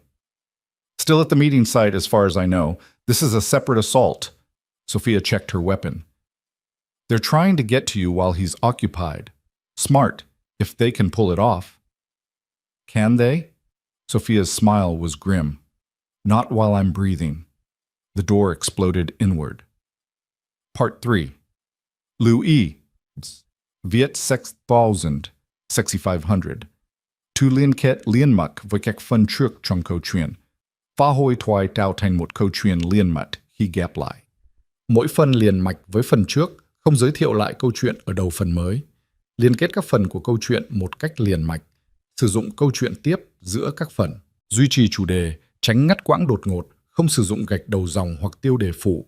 Phong cách kể chuyện Mỹ, Hoa Kỳ, giống văn giàu cảm xúc. Kể theo ngôi thứ 3, giữ đồ kịch tính không viết lan man. Kết thúc phần không giới thiệu phần sau. Lưu ý trả lời trong mục tin nhắn không nhảy sang document 1448 not exploded, breached. The hydraulic lock sparked and died, and then the heavy steel door was being pried open from the outside by men who knew exactly what they were doing. Sophia fired 3 shots through the widening gap, rewarded by a grunt of pain and cursing in Russian. She grabbed Mara's wrist and pulled her toward a panel in the back wall. Emergency exit, Sophia hissed, punching in a code. The panel slid open to reveal a narrow passage. Go, now. What about you? I'll hold them here. Buy you time. Sophia shoved Mara into the passage. Follow the tunnel to the end. There's a car waiting in the garage, keys in the visor. Drive to the address programmed in the GPS and wait for Nico. Sophia, go! The panel slammed shut between them. Mara stood in darkness for 3 seconds before emergency lighting flickered on, revealing a concrete tunnel that stretched ahead into shadows. Behind her, she could hear Sophia's weapon firing in controlled bursts, hear men shouting and the heavy thud of boots on steel. She wanted to go back to help somehow, but Sophia had been clear. Run. Survive. Wait for Nico. Mara ran. The tunnel was maybe 50 yards long, sloping gently downward. Her ribs screamed with every jarring step, but she didn't slow down. Couldn't slow down. Behind her, the gunfire was getting louder, which meant Sophia was being pushed back. Or worse. The tunnel ended at a garage. Not the main one she'd glimpsed from her window, but something smaller, hidden. A single black SUV sat waiting, engine already running. Mara threw herself into the driver's seat, found the keys exactly where Sophia said they'd be, and punched the garage door opener. The door rolled up with agonizing slowness, revealing a service road that led into thick woods.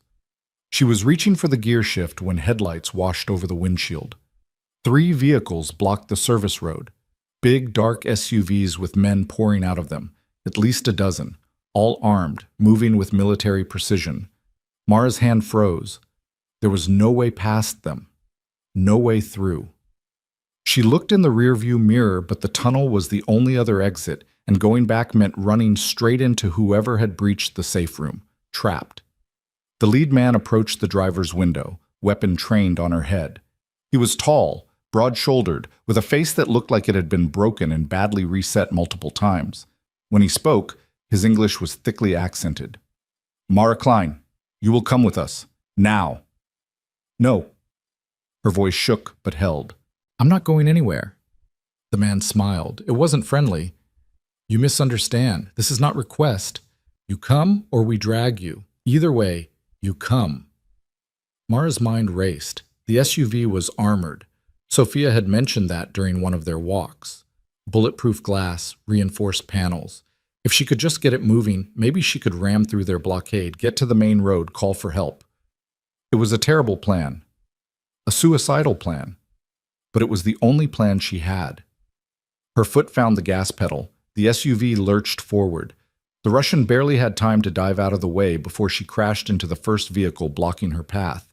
The impact threw her against the seatbelt hard enough to make her ribs sing with pain, but the SUV's engine roared and kept pushing. Metal screamed, glass shattered.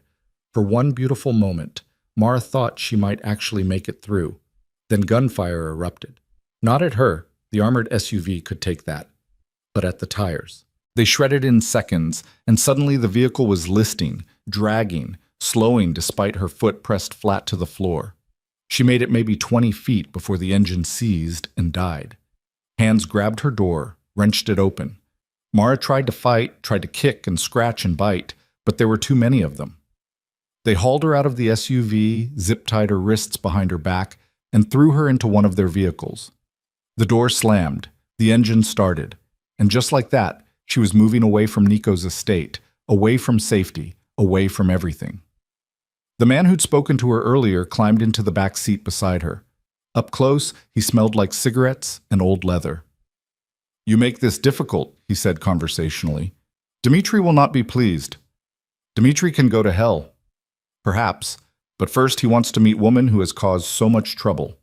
The Russian pulled out a phone, typed something, then pocketed it again. "Your boyfriend, Detective Shaw. He was very helpful. Told us exactly where to find you. Even drew us maps." Mara's stomach turned. "Derek's here?"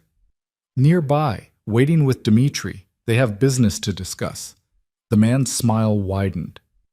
"And then you have business too. Dmitri is very curious about woman who makes Nico Moreau break his own rules." "What rules?"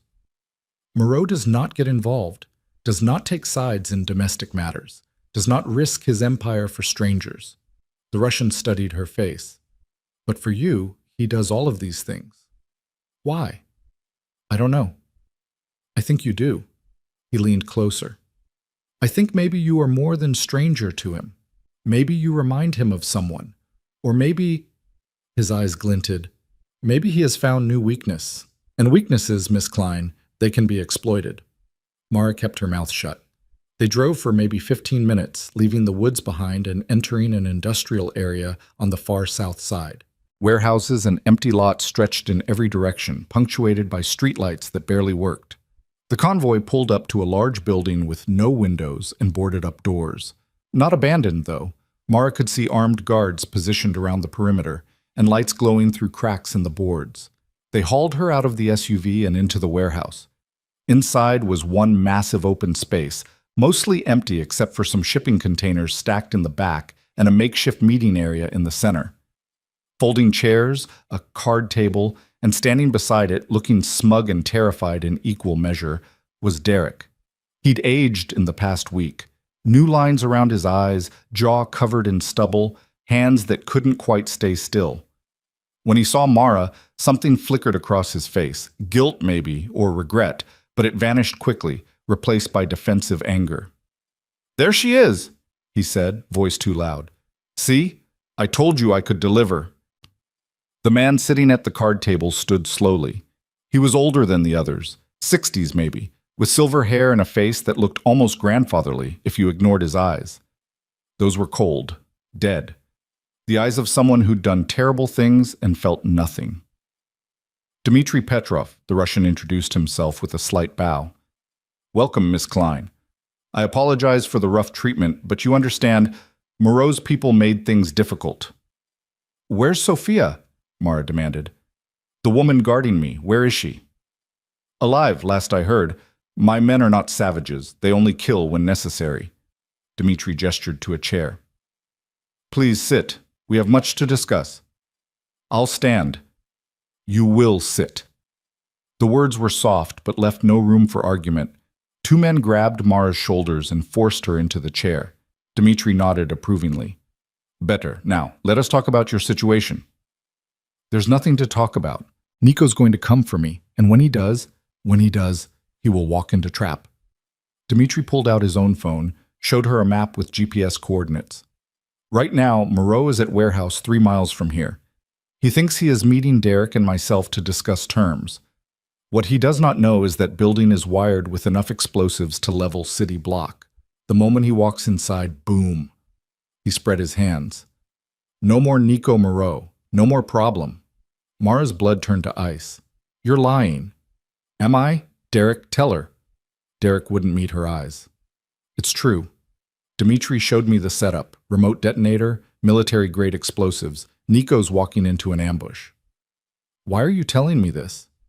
Mara looked between them. What do you want? I want Moreau dead, Dmitri said simply. And I want his territory. But I also want to know what makes you special. Why does he risk everything for you?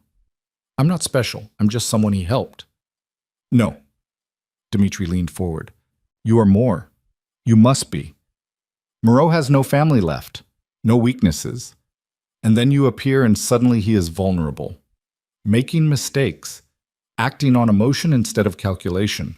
I want to know why. Then you'll have to ask him yourself. I would, but he will be dead soon. Dmitri checked his watch.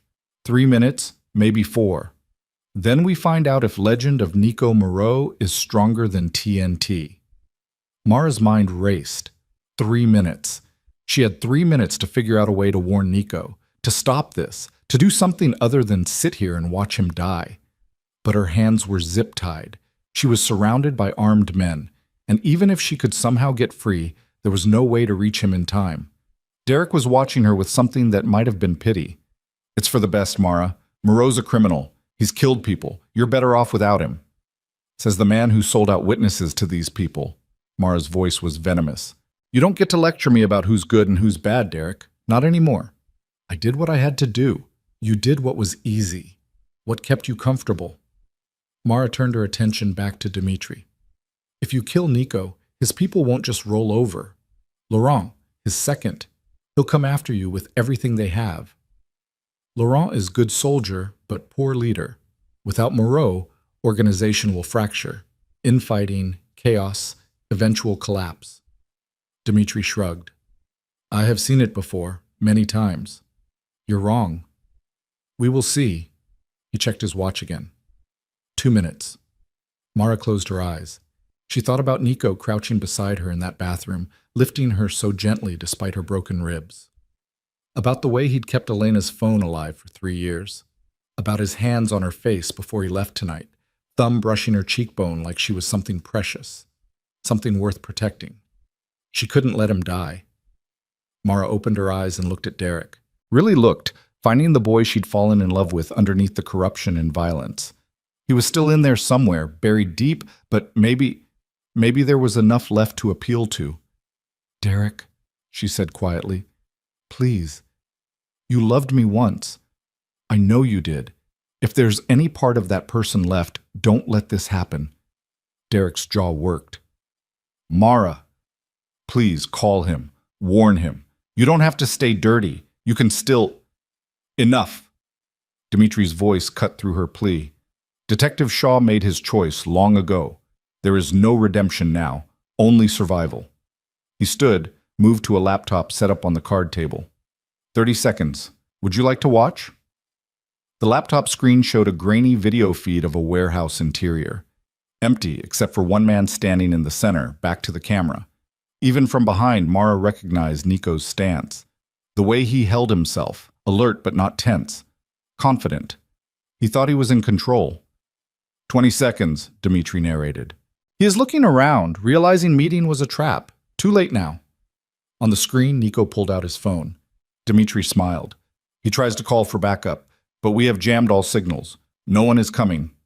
Dmitri's finger hovered over a button on a small remote. 10 seconds. Any last words, Miss Klein? Mara lunged. She threw herself at Dmitri, zip-tied hands and all, slamming into him with enough force to knock them both to the ground. The remote flew from his grip, skittering across the concrete floor. Men shouted. Hands grabbed Mara, hauling her up, but not before she saw Derek, sweet, weak Derek, dive for the remote and smash it under his boot heel. Dmitri roared. He backhanded Derek across the face, sending the detective sprawling. You fool! You have any idea what you just did? Derek's lip was bleeding, but he was smiling. Actually, smiling. Yeah, I just saved the only decent thing I've done in a year. He looked at Mara. I'm sorry for everything. I'm so goddamn sorry. Dmitri pulled a gun and shot Derek twice in the chest. Mara screamed. Derek went down hard, blood spreading across his shirt in dark bloom. His eyes found hers, still conscious, mouth working like he wanted to say something else. Then his pupils dilated and he went still. Stupid boy, Dmitri said coldly. He turned to one of his men. Get me another detonator, now. Sir, the backup is in the vehicle. Then go get it! The man ran. Dmitri looked at the laptop screen where Nico was now moving toward the exit, clearly aware something was wrong. He has maybe 2 minutes before we can trigger remotely. Not enough time to escape the blast radius, but enough to make this messier than planned. He grabbed Mara by the throat. This is your fault. Your interference. I should kill you now. Then do it. Mara couldn't look away from Derek's body. Blood was pooling beneath him, dark and viscous. Just do it. No. You are more useful alive. Bait for when we corner Moreau's people. Dmitri released her throat and shoved her back into the chair. Tie her down. Make sure she cannot move. They bound her to the chair with more zip ties, securing her ankles to the legs, her torso to the backrest. Mara didn't fight, couldn't fight. She kept staring at Derek, at the man who'd broken her ribs and sold her out and still, in the end, tried to save the person she'd become. The man returned with another remote. Dmitri took it, checked the connection, nodded. Good. Now we finish this. He pointed the remote at the laptop screen and pressed the button. Nothing happened. Dmitri frowned, pressed again. Still nothing. He looked at the laptop where the video feed was now showing static. What? The warehouse lights died. All of them, simultaneously, plunging the space into absolute darkness. Someone shouted in Russian. Flashlights clicked on, sweeping the space, and in that stuttering illumination, Mara saw movement at the far end of the warehouse. Figures dropping from the rafters, emerging from behind shipping containers, surrounding Dmitri's men with military precision. Gunfire erupted. Muzzle flashes lit the darkness like lightning. Men screamed. Someone was yelling orders in French. The flashlight beam swung wildly, trying to track targets that moved like ghosts. Mara pressed herself as flat as possible against the chair, making herself small as bullets sang overhead. It was over in 90 seconds. When the warehouse lights flickered back on, Dmitri's men were on the ground, some dead, most just wounded and disarmed. The figures who'd attacked them were Nico's people, Mara realized. She recognized Laurent from his voice, saw Sophia limping but alive, blood streaking down her temple but her weapon steady. And standing in the center of it all, completely unharmed, was Nico. He looked at Dmitri, who was on his knees with Laurent's gun pressed to the back of his head. Then his eyes found Mara, swept over her bound to the chair, and something terrifying crossed his face. Who tied her down? His voice was soft, deadly soft. Nobody answered. Nico crossed the space in 5 strides, pulling a knife from his belt and cutting through Mara's restraints with quick, efficient movements. The zip ties fell away, and Mara's hands were free. She didn't move, couldn't move, just stared up at Nico while he checked her for injuries, fingers gentle on her face, her arms, her ribs. Did they hurt you? He asked. No, but Derek, she gestured to the body. He saved you, smashed the detonator before Dmitri could trigger it, and Dmitri killed him. Nico looked at Derek's corpse, expression unreadable. Then he turned to Dmitri. You killed a cop. Dirty cop, Dmitri spat. Traitor. Doesn't matter. You killed a Chicago detective. That brings heat I can't contain. Nico moved closer to where Dmitri knelt. Which means you've become more trouble than you're worth. You cannot kill me. I have connections. Family in Moscow. They will come for you. Let them come. Nico pulled his own weapon. But they'll have to do it without you. Wait! Mara was on her feet before she realized she'd moved. Don't kill him. Nico paused. Why not? Because Derek already died tonight. One body is enough. Mara walked over to stand beside Nico. Let the police have him. Let him face trial for everything he's done. Make him live with the consequences instead of giving him an easy way out. Nico considered that. Then he looked at Laurent. Call it in. Anonymous tip. Dmitri Petrov found with a dead cop and enough evidence to put him away for life. Laurent nodded and pulled out a phone. Nico holstered his weapon and turned back to Mara. You're bleeding. Mara looked down. Sure enough, blood was seeping through her shirt where her ribs had torn open again during the struggle. It's fine. Just needs new stitches. Dr. Chen will handle it. Nico took her elbow, guiding her toward the warehouse exit. Can you walk? Yes. They made it 3 steps before Mara's legs gave out. The adrenaline was crashing, leaving her hollow and shaking. Nico caught her before she hit the ground, lifting her the same way he had that first night. Mara let her head fall against his chest, listening to his heartbeat. Strong, steady, alive. How did you know? She asked. About the trap? I didn't. Not until I got inside and saw the setup. Nico carried her out into the night air. The detonator was motion activated, designed to trigger when I reached the center of the room, but they'd wired it sloppily. I saw the trigger points and backed out before activating them. Then I jammed their signals and came here instead. How did you know I'd be here? I didn't. I just knew Dmitri would take you somewhere he felt safe. This is his primary warehouse. Seemed like a good guess. He settled her into the back of a waiting vehicle. Sophia tracked your route from the estate. We've been following you since they grabbed you. Sophia. Mara looked around. Is she... I'm here. The security chief climbed into the front passenger seat, pressing a cloth to the cut on her head. Sorry I couldn't stop them at the estate. They breached faster than expected. It's not your fault. Mara leaned back against the leather seat. Everything hurt. Her ribs, her wrists where the zip ties had cut in, her heart. Derek's dead. I know. Nico slid in beside her. I'm sorry. Don't be. He made his choices. Mara closed her eyes. At the end, he chose right. That has to count for something. They drove in silence. Mara felt herself drifting, shock and pain and exhaustion pulling her under. She was dimly aware of arriving back at the estate, of being carried inside, of Dr. Chen's efficient hands cleaning and restitching her wounds. Someone gave her medication. The world went soft and distant.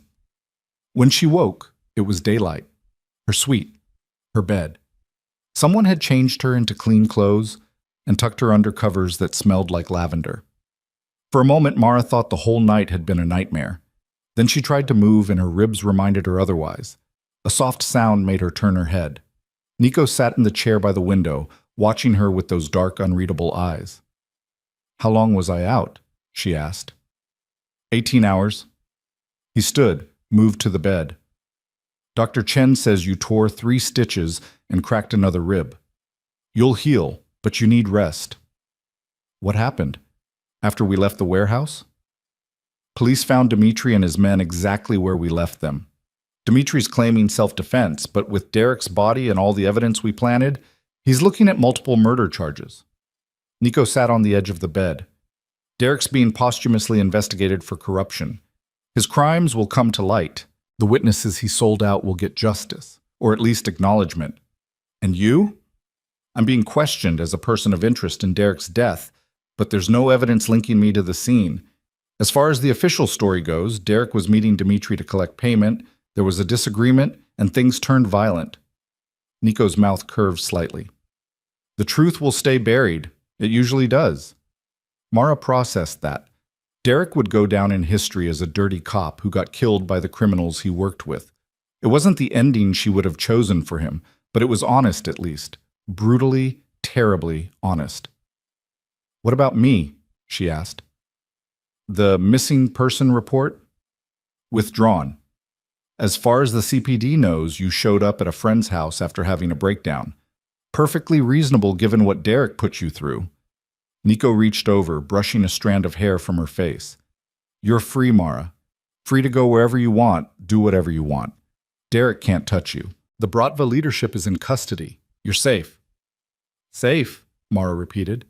The word felt strange in her mouth, foreign. "I don't know what that means anymore." "It means you get to decide what comes next." Nico's hand lingered near her face, not quite touching.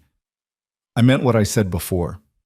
I'll support whatever you choose. If you want to go back to your apartment, back to nursing, back to your life, I'll make sure you can do that safely. New identity if needed, security if you want it, or nothing at all if you prefer. And if I don't know what I want, then you stay here until you figure it out." His voice softened. No pressure, no expectations, just time and space to heal. Mara looked at him, really looked. This man who'd built an empire on broken laws and calculated violence, who'd kept his sister's phone alive for 3 years out of grief, who'd answered a wrong number and changed everything. He wasn't good, probably wasn't even redeemable, but he was real, honest about what he was, what he did, what he could offer.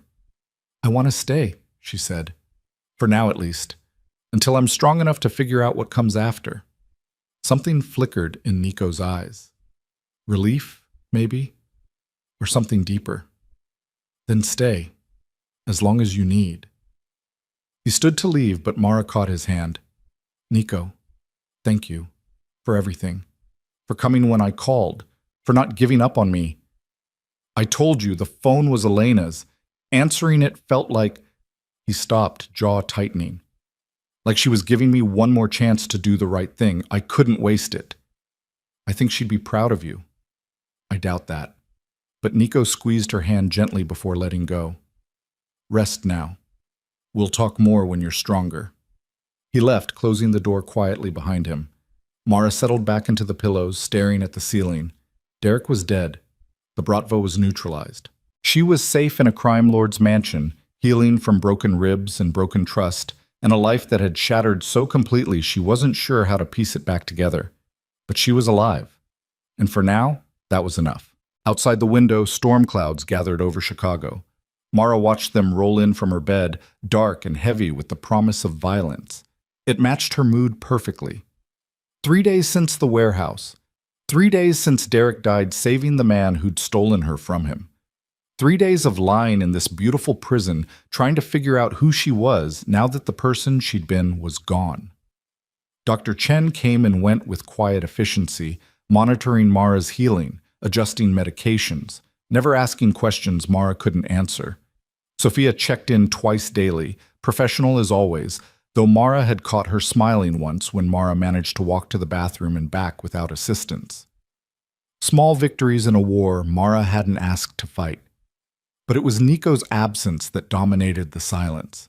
He hadn't returned since that first morning, though Mara knew he was in the house. She'd heard his voice in the hallways, caught glimpses of him through half-open doors, felt his presence like a weight in the air. He was giving her space. She should be grateful. Instead, she felt abandoned. On the 4th day, Mara gave up on staying horizontal. Her ribs were healing faster than Dr. Chen had predicted, muscle memory from years of physical therapy with trauma patients, maybe, or just stubborn refusal to be broken any longer. She dressed in clothes from the wardrobe Nico had stocked, soft jeans and a sweater that probably cost more than her monthly rent, and ventured out of her suite. The hallway was empty. Afternoon light slanted through tall windows, painting everything gold. Mara followed the light, letting it pull her through the house she'd only seen in fragments, past the library with its floor-to-ceiling shelves, past a sitting room furnished in antiques that belonged in museums, past closed doors that promised secrets she wasn't ready to know. She found Nico in what looked like a study. He sat behind a massive desk covered in papers and laptops, shirt sleeves rolled up, reading glasses perched on his nose. He looked different like this, softer somehow, more human. Then he glanced up and saw her, and the softness vanished behind careful control. "You should be resting," he said, removing the glasses. "I've been resting for 4 days. I'm going insane." Mara stepped into the study uninvited. "We need to talk." About? About what happens now. She crossed to the desk, determined not to let him hide behind work. "You said I'm free to go, that I can do whatever I want, but you haven't actually asked me what that is." Nico set down his pen. "I assumed you needed time to figure it out." "I've had time. 4 days of nothing but time." Mara leaned against the desk. "And I've realized something. I don't want my old life back." That got his attention. Nico leaned back in his chair, studying her with those dark eyes that missed nothing. "Why not?" "Because my old life was built on lies. I was pretending to be happy in a relationship that was killing me, working myself to exhaustion at a hospital that treated nurses like disposable labor, living in an apartment I hated because Derek chose it." Mara crossed her arms. "I don't want to go back to being that person, the one who made herself small to fit into someone else's expectations." "Then what do you want?" "I don't know yet." The admission felt like failure. "But I know I can't figure it out here. Not in this house where everyone treats me like fragile crystal that might shatter if they breathe wrong." Nico's expression didn't change, but something flickered in his eyes. "You want to leave?" "I want to live. Actually live, not just exist in a beautiful cage." Mara softened her voice. "I'm grateful for everything you've done. You saved my life. Multiple times. But staying here, letting you protect me indefinitely, that's just trading one kind of dependence for another." "What if I said you weren't dependent, that you could stay and still be free?" "I'd say you're lying to yourself." Mara moved around the desk to stand beside him. "Your world doesn't work that way, Nico. People who stay in your orbit become part of your empire whether they want to or not. Look at Sophia, Laurent, Dr. Chen. They're all here because they owe you something. I don't want to be another person on that list." Nico stood abruptly, putting space between them. He walked to the window, hands shoved in his pockets, shoulders tight. When he spoke, his voice was carefully measured. "You're right. About all of it." He didn't turn around. "I've been selfish, keeping you here because it made me feel like I'd saved something that mattered.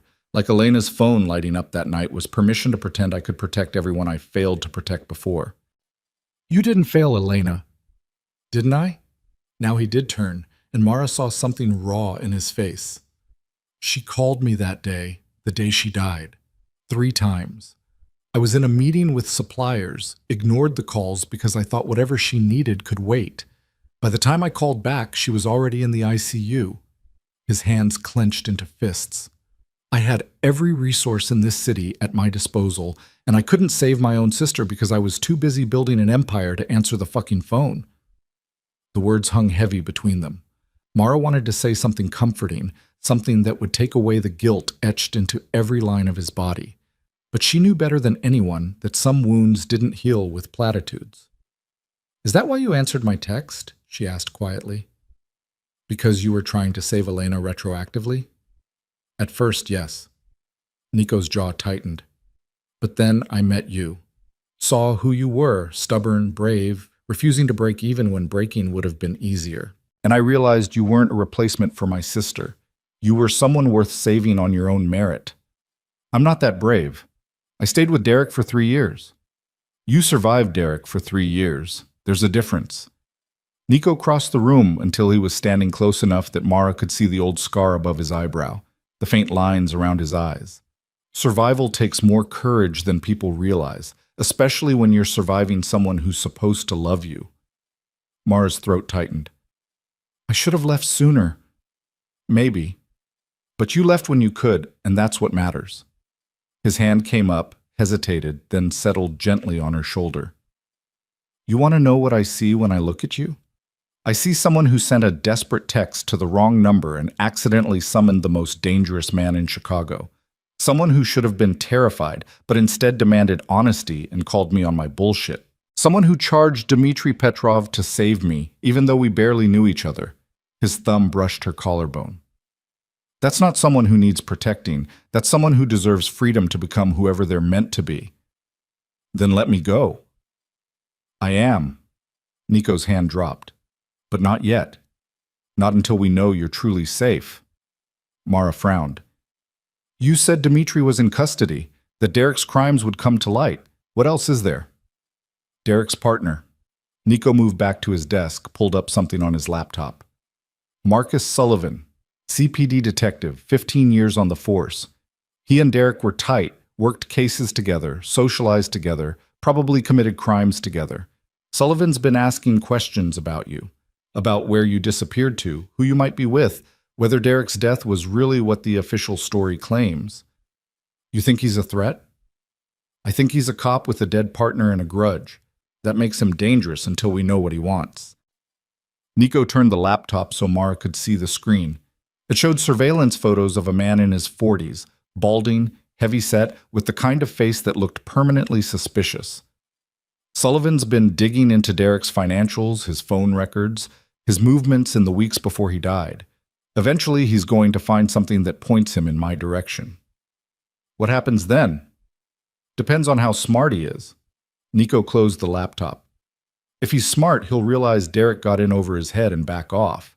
If he's stupid, or if he was involved in Derek's schemes with the Bratva, he'll try to finish what Derek started. By coming after me. By coming after both of us. Nico's expression hardened. Which is why you need to stay here a little longer, just until we know which kind of cop Sullivan is. Mara wanted to argue, wanted to insist she could handle one suspicious detective, that she didn't need Nico's protection anymore. But the truth was she did need it, at least for now. Going back to her apartment, back to her job, back to any semblance of normal life while Derek's partner was investigating, that was asking for trouble she couldn't handle alone. How long? She asked. A week? Maybe 2. Nico checked his watch. Laurent's working Sullivan, trying to figure out his angle. Once we know he's not a threat, I'll help you relocate if that's what you want. New city, new identity, fresh start. You make it sound so simple. It is simple. I have resources most people don't. Money, connections, people who owe me favors. He looked at her directly. I can give you a new life, Mara. Clean slate, no strings attached. All you have to do is tell me where you want to go. Mara turned away, overwhelmed. A week ago, she'd been an ER nurse trapped in an abusive relationship. Now she was discussing new identities with a crime lord like it was choosing a vacation destination. The absurdity should have been funny. Instead, it just made her tired. I need air, she said. Can I go outside? The gardens? Sophia will go with you. I don't need a babysitter. You need someone watching your back until Sullivan is handled. Nico's voice was firm. Non-negotiable. Mara wanted to argue, but the set of his jaw said it would be pointless. She nodded stiffly and left the study, finding Sophia waiting in the hallway like she'd been summoned telepathically. The security chief fell into step beside her without a word. They walked through the gardens in silence. The storm Mara had seen building earlier was closer now, wind whipping through the roses, making the fountain spray sideways. Sophia stayed 3 steps behind, close enough to intervene, but far enough to give the illusion of privacy. Mara appreciated that more than she could say. She was examining a statue of some Greek goddess when her phone buzzed. The encrypted one Nico had given her. Only 3 people had the number. Nico, Dr. Chen, and Marcus. Mara pulled it out, saw her brother's name, and answered immediately. Mark? Hey. He sounded tense. Bad time? No, it's fine. What's wrong? Maybe nothing. Probably nothing. Marcus paused. But there was a guy hanging around campus today, older, looked like a cop. He approached me after class, started asking about you. Mara's stomach dropped. What did he say? That he was Derek's partner, that he was worried about you, wanted to make sure you were okay. Marcus's voice tightened. I told him I hadn't heard from you in weeks, that I didn't know where you were. He didn't believe me. Did he threaten you? Not directly, but he gave me his card, said I should call him if I heard anything. Then he mentioned it would be a shame if something happened to you because I was too stubborn to cooperate. Marcus let out a shaky breath. Mara, I'm scared. This guy, he wasn't asking questions. He was fishing, and I think he knows I'm lying. Sophia was already on her own phone, typing rapidly. Mara met her eyes and saw confirmation. Sullivan had made his move. The question was whether he was working alone or with Bratva remnants looking for revenge. Mark, listen to me carefully, Mara said. You're going to pack a bag right now. Essential stuff only. Then you're going to meet someone I'm sending to campus. They'll take you somewhere safe until this is over. What? No, Mara. I have classes, exams, classes don't matter if you're dead. The words came out harsher than she intended. Sullivan isn't just worried about me. He's looking for leverage. That means you. Please, Mark, trust me on this. A long pause. Then, okay. Where do I meet them?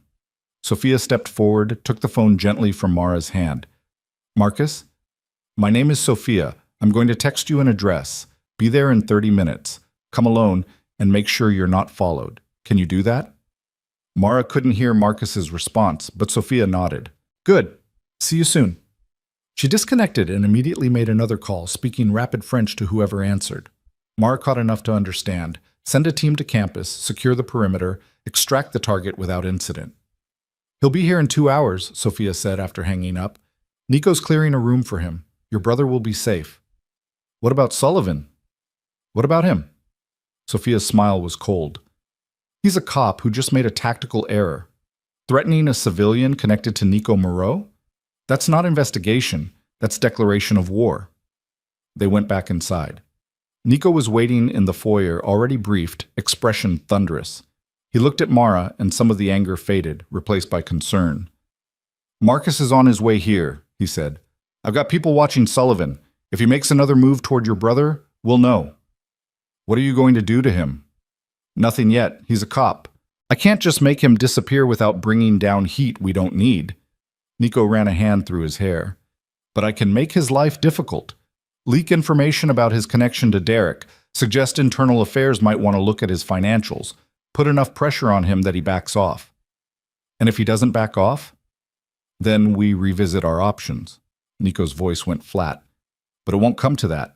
Sullivan's a bully, same as Derek. Bullies fold when you hit back hard enough. 2 hours later, Marcus arrived. Mara watched from the window as a black SUV pulled up and her brother emerged, looking scared and young despite being 19. Sophia escorted him inside, and then Marcus was there in the foyer, staring around at the mansion with wide eyes before focusing on Mara. Holy shit, he breathed. This is where you've been hiding? It's temporary. Mara crossed to him, pulled him into a careful hug that her ribs immediately protested. Are you okay? Did anyone follow you? I don't think so. Your security lady was pretty thorough. Marcus pulled back, studying her face. You look better. Last time we talked, you sounded like you were dying. I was dying. Got better. Mara managed a smile. Come on. I'll show you your room. She led him upstairs, hyper-aware of Nico watching from the study doorway. Marcus kept stealing glances at her, at the house, at the security cameras visible in every corner. When they reached the guest suite, almost as large as Mara's, decorated in blues and grays, he turned to her with questions written all over his face. Who are these people? He asked. Who's the guy who keeps looking at you like you're about to disappear? His name is Nico. He's the one who saved me from Derek. And what does he want in return? Sharp kid. Mara had always known her brother was perceptive, but she'd forgotten how that perception could cut straight through pretense. Nothing, she said. Or at least nothing he's asked for yet. People like him, people with houses like this and private security, and the kind of resources to make cops nervous. They always want something, Mara. Marcus sat on the bed, hands clasped between his knees. I'm not stupid. I know what Derek was. Abusive, controlling, probably corrupt. But I also know whoever this Nico guy is, he's not exactly a Boy Scout either. He's not. No point lying. He runs operations in this city, some legal, most not. But he's also the only person who answered when I needed help. The only one who could stand up to Derek and the people Derek was working with. So you traded one dangerous man for another. The accusation stung because it was partially true. Mara sat beside Marcus, choosing her words carefully. It's not like that. Nico gave me a choice. Stay or go. He supports either one. He's not holding me here. Then why are you still here? Because I'm not ready to leave yet. Mara met her brother's eyes. Because for the first time in years, I feel like I can breathe. Like I have space to figure out who I am without someone telling me who I should be. Maybe that's naive. Maybe I'm just replacing one cage with another. But right now, this cage has open doors, and that's more freedom than I've had in a long time. Marcus was quiet for a moment. Then, does he know you look at him like that? Like what? Like he's the first person who ever really saw you. Marcus's voice was gentle. Like maybe you're falling for him. Mara's breath caught. I'm not. That's not. It's okay if you are. After everything Derek did, you deserve someone who treats you right. Marcus stood, moved to the window. I just hope this guy knows what he's got.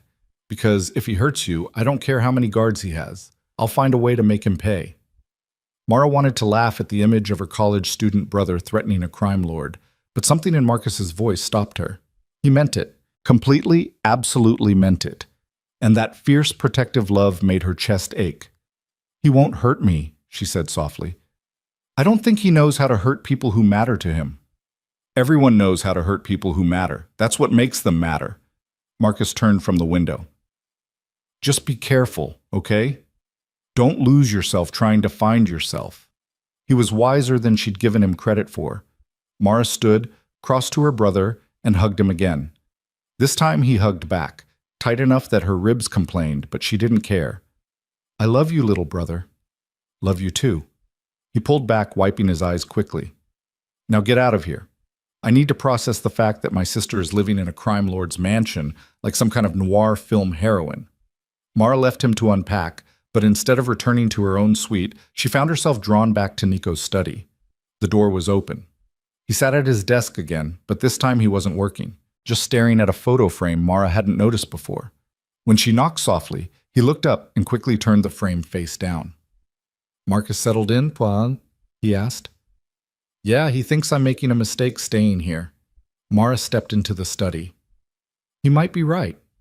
He probably is. Nico gestured to the chair across from his desk. Your brother is smart. He sees what this is, me using you to absolve my own guilt while pretending it's protection. Is that what this is? I don't know anymore. Nico leaned back, looking tired. At first, yes. You were my chance to save someone when I couldn't save Elena. But then you became more than that, became someone I actually wanted to know, not just protect. He met her eyes. That's dangerous, Mara. For both of us. Why dangerous? Because people I care about get hurt.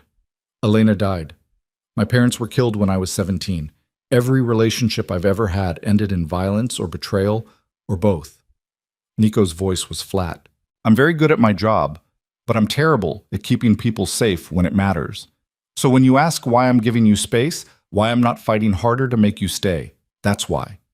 Because the smartest thing you could do is run as far from me as possible. Mara stood, circled the desk until she was beside him. She reached out and turned the photo frame back over. Elena stared up at her. A woman in her late 20s with Nico's dark eyes and a smile that lit up her whole face. She was beautiful, alive, everything Nico had lost. She wouldn't want you to be alone, Mara said quietly. Your sister.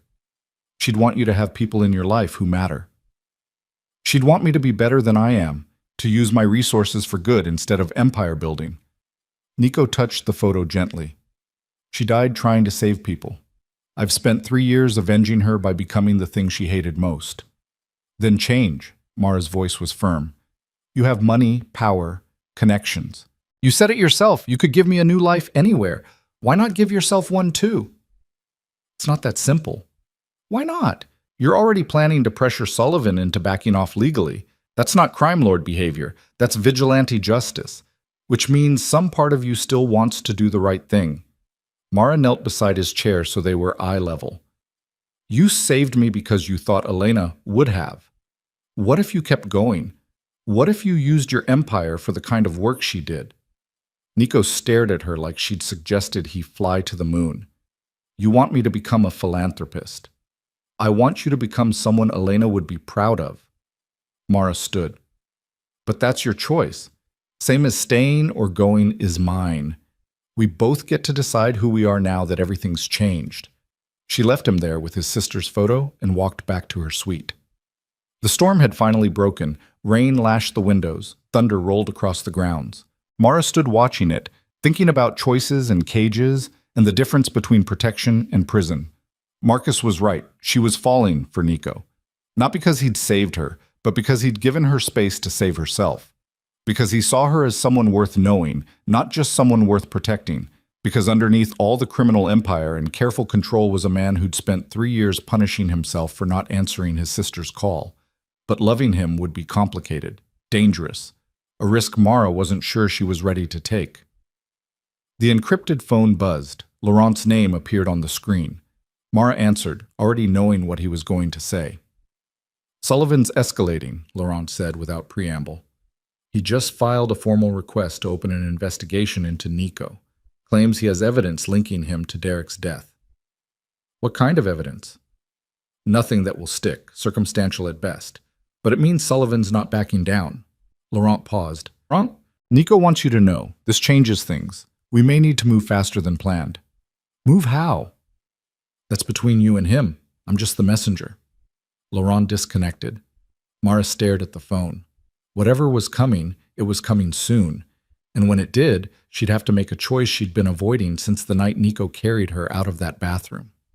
Stay and fight for this strange new life she was building, or run and hope she could outpace the danger chasing her. Outside, lightning split the sky. The storm was here. And Mara realized with absolute clarity that she was done running. It was time to fight back. The decision came to Mara during dinner. She'd been pushing food around her plate in the formal dining room, ridiculous space for 2 people, all crystal chandeliers and mahogany that could seat 20, when Nico set down his fork and looked at her with those dark, measuring eyes. "Laurent told you about Sullivan," he said. "He did." Mara met his gaze.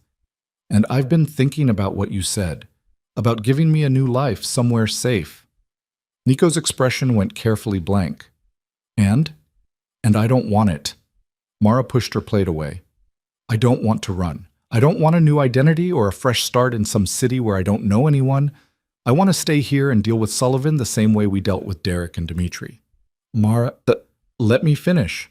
She stood, needing to move. "For 3 years I let Derek control my life because it was easier than fighting back. I made myself small, made excuses, convinced myself it would get better if I just tried harder. And where did that get me? Broken ribs and a wrong number text away from dying in a locked bathroom." She paced to the window, staring out at rain-soaked gardens. "I'm done being the victim. Done letting dangerous men dictate my choices. Sullivan wants to come after you because he thinks I'm your weakness? Fine. Let him try. But he's going to find out I'm nobody's weakness anymore." Nico stood slowly. "What exactly are you proposing?" "I'm proposing we stop running defense and start playing offense." Mara turned to face him. "Sullivan's investigation is built on speculation. He has no real evidence connecting you to Derek's death. So we give him something else to investigate, something that makes him look dirty instead." "Like what?" "Like proof that Sullivan knew about Derek's arrangement with the Bratva, that he was taking kickbacks, maybe even helping facilitate the information exchange." Mara crossed back to the table. "You said you have resources. Use them. Find the connection between Sullivan and Dimitri's organization. There has to be one if they were partners." Nico studied her for a long moment. "You want to destroy a cop's career." "I want to protect the people I care about. If that means exposing a corrupt detective, then yes." Mara's voice was steady.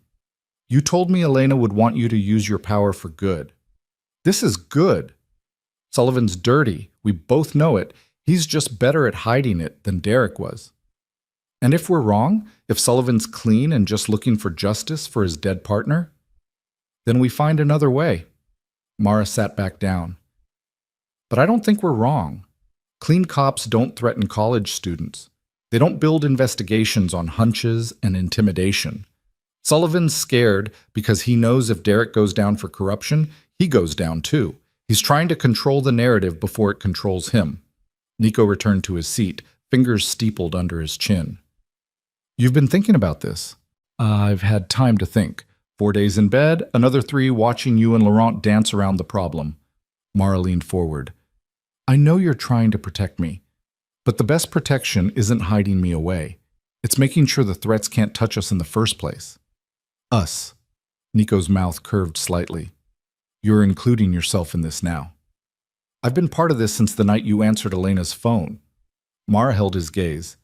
The question is whether you're going to let me actually help or keep treating me like fragile cargo that needs bubble wrap. The silence stretched between them. Rain drummed against the windows. Thunder rumbled in the distance. Finally, Nico pulled out his phone and made a call.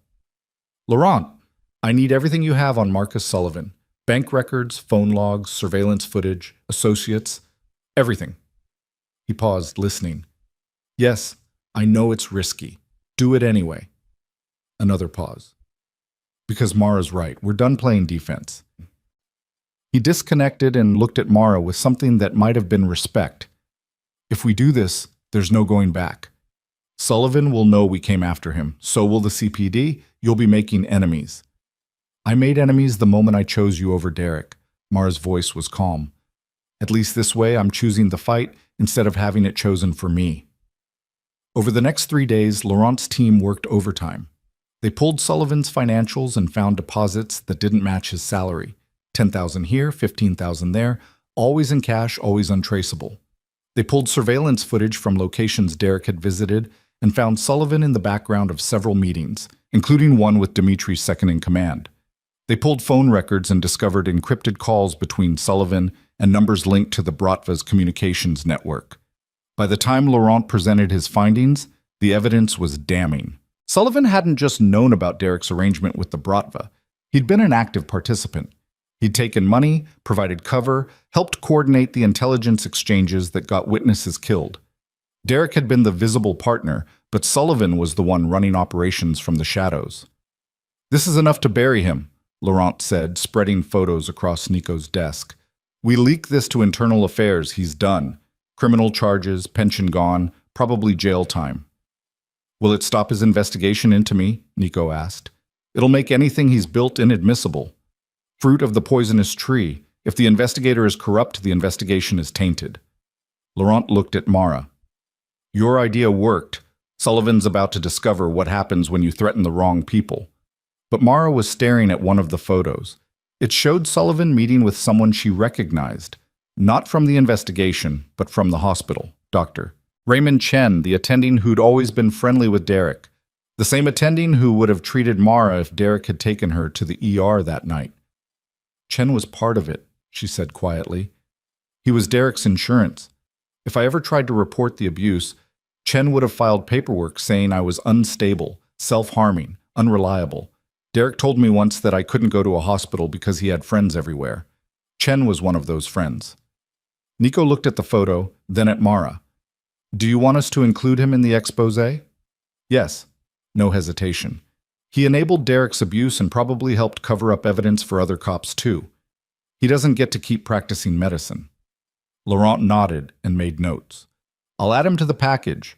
Should make the story more compelling, corrupt cops and complicit medical staff working together.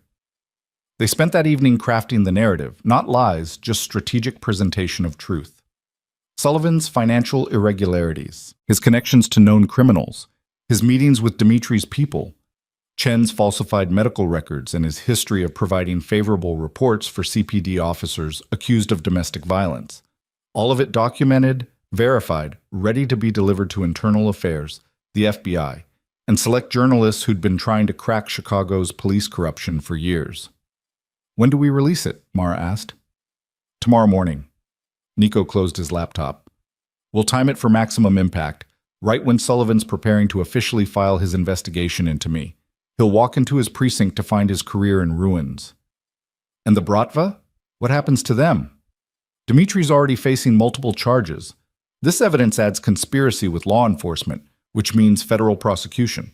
The rest of his organization is fragmenting without leadership. Nico's smile was cold. By this time next week, the Bratva's Chicago operations will be permanently dismantled. Mara should have felt triumphant. They'd won. Sullivan was finished, the Bratva was broken, and she was safe. But all she felt was tired. Tired of fighting, tired of looking over her shoulder, tired of living in a world where survival required destroying other people. I need air, she said. Nico stood immediately. I'll come with you. No Sophia this time, just us. He hesitated, then nodded.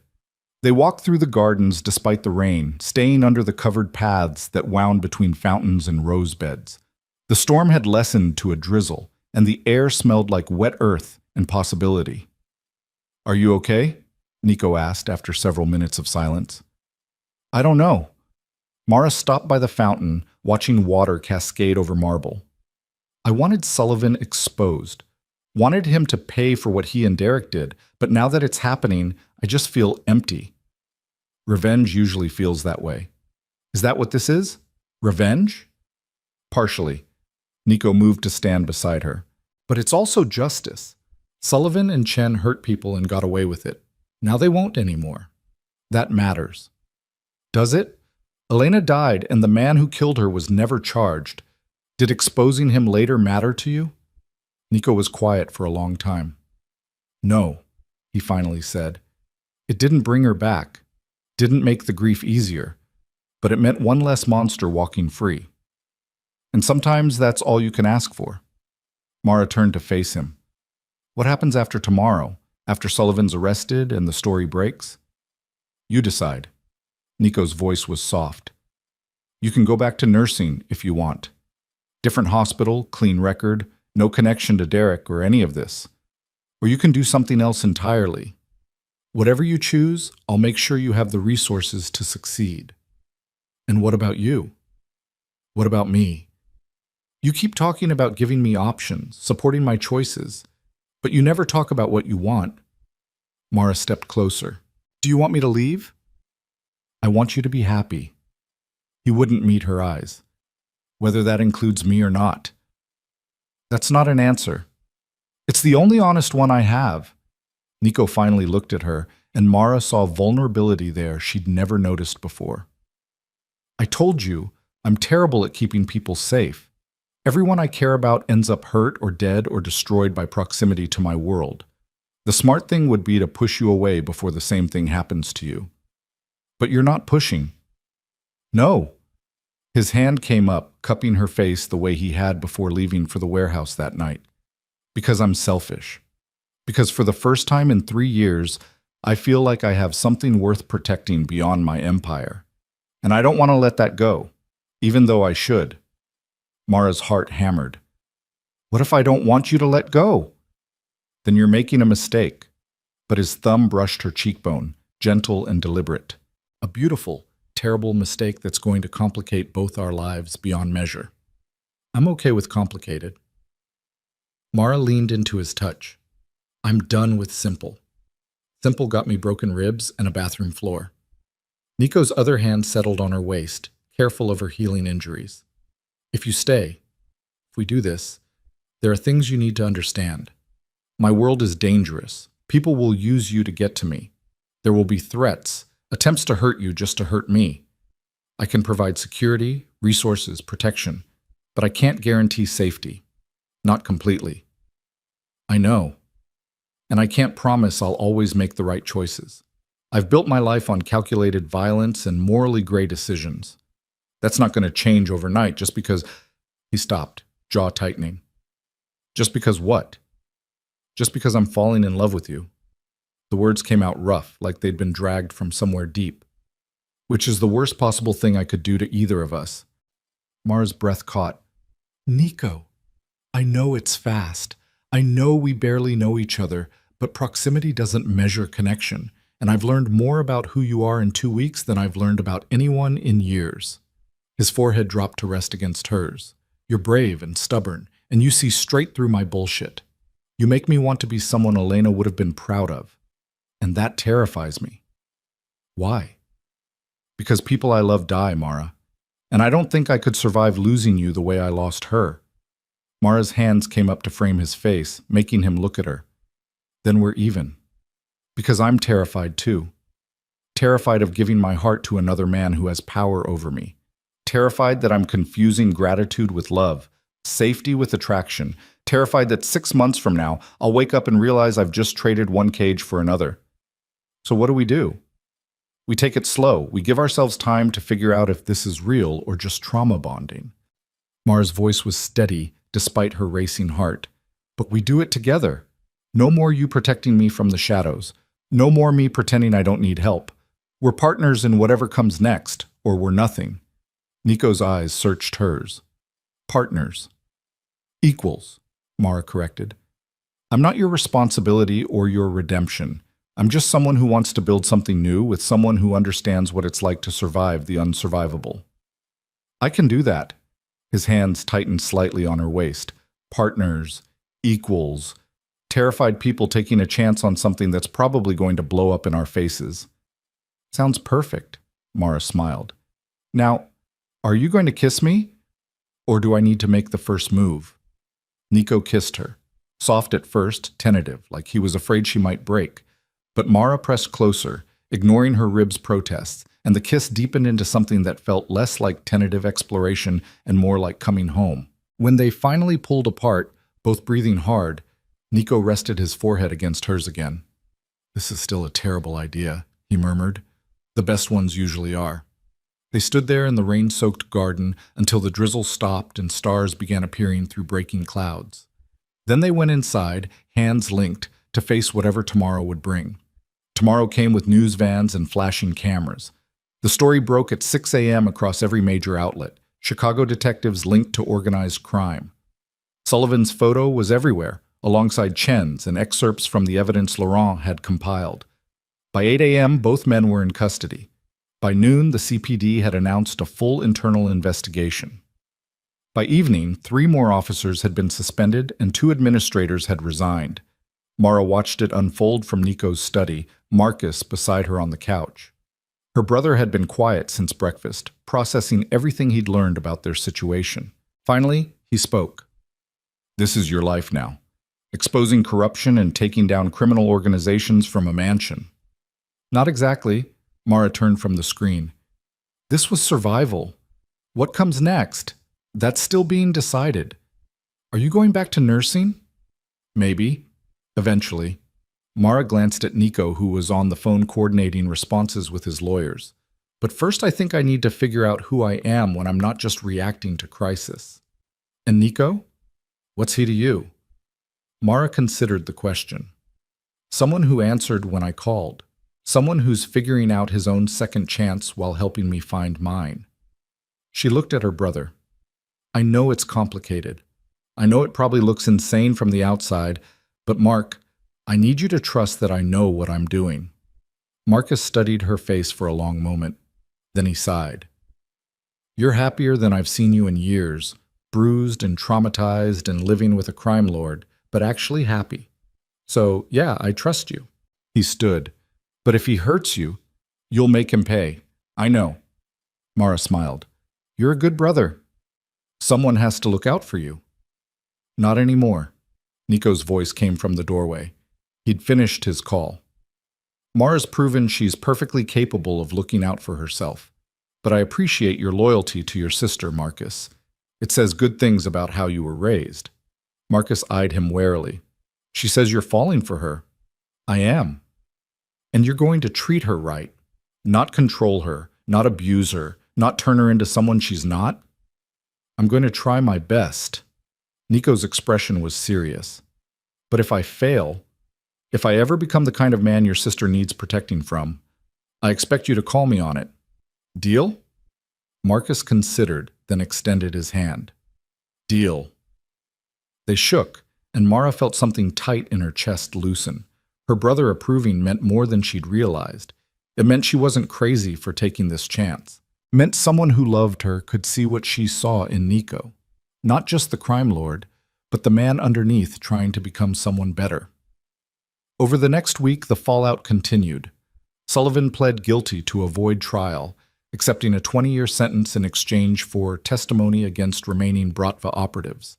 Chen lost his medical license and faced charges of evidence tampering and conspiracy. Dmitry was transferred to federal custody to await trial on charges that would likely keep him imprisoned for life. The CPD launched reforms, and 3 community organizations Nico quietly funded started watchdog programs to prevent future corruption. Mara spent that week healing. Her ribs finally stopped aching. Dr. Chen cleared her for normal activity. She started physical therapy, started sleeping without nightmares, started imagining a future that didn't revolve around fear. And she started learning about Nico's world, not the criminal empire everyone assumed, but the reality underneath. Yes, he ran operations that skirted legality, but he also funded shelters for domestic violence survivors, scholarships for kids from bad neighborhoods, addiction treatment programs the city couldn't afford. The money came from morally questionable sources, but it went to places that desperately needed it. Elena's influence, Nico admitted. She'd made him promise to use his power for good even if he refused to earn it legitimately.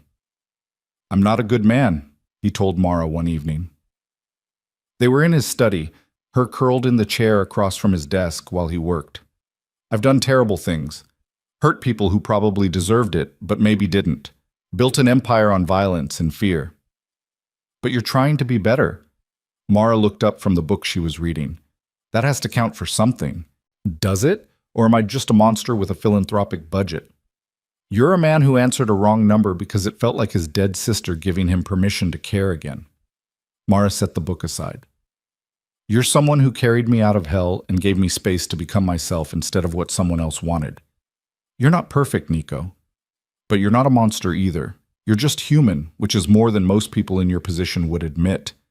He was quiet for a moment, then, "I've been thinking about what you said, about using my resources the way Elena wanted. And?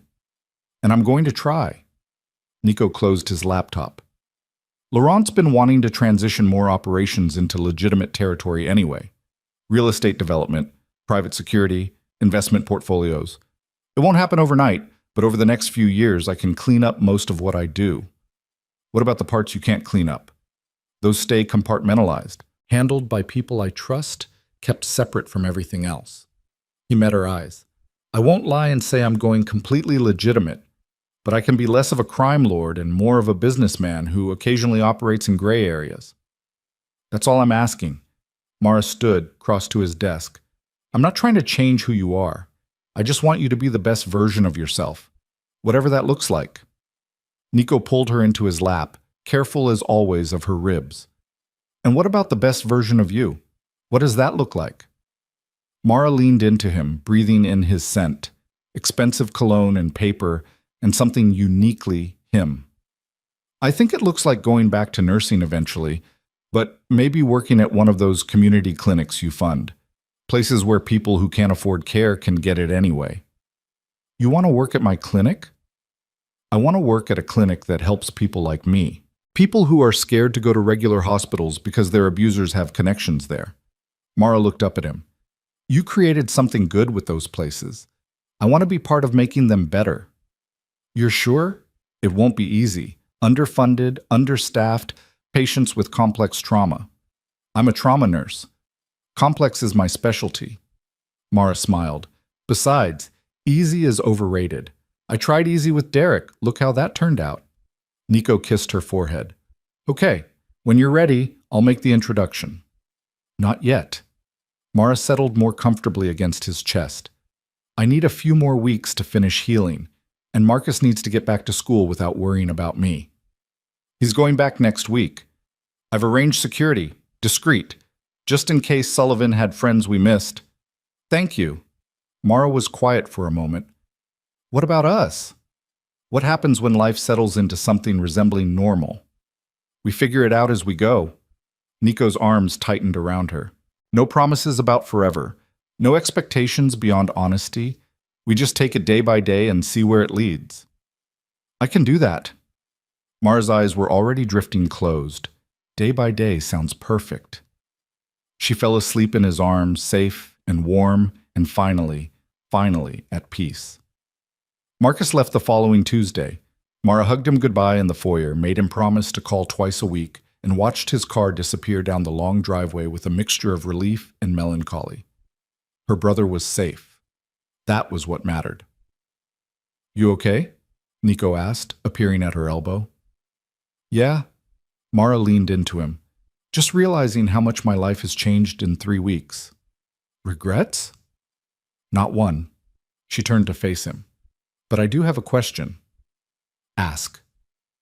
When do I stop being a guest here and start being something else? Nico's expression shifted. Surprise, then understanding, then something warm that made Mara's heart skip. Are you asking to move in officially? I'm asking where we stand, because I can go get my own place, start rebuilding independently. Or I can stay here and we can build something together, but I need to know which one you want. I want you to stay. No hesitation. Not as a guest, not as someone I'm protecting. As my partner, as the person who makes me want to be better than I am.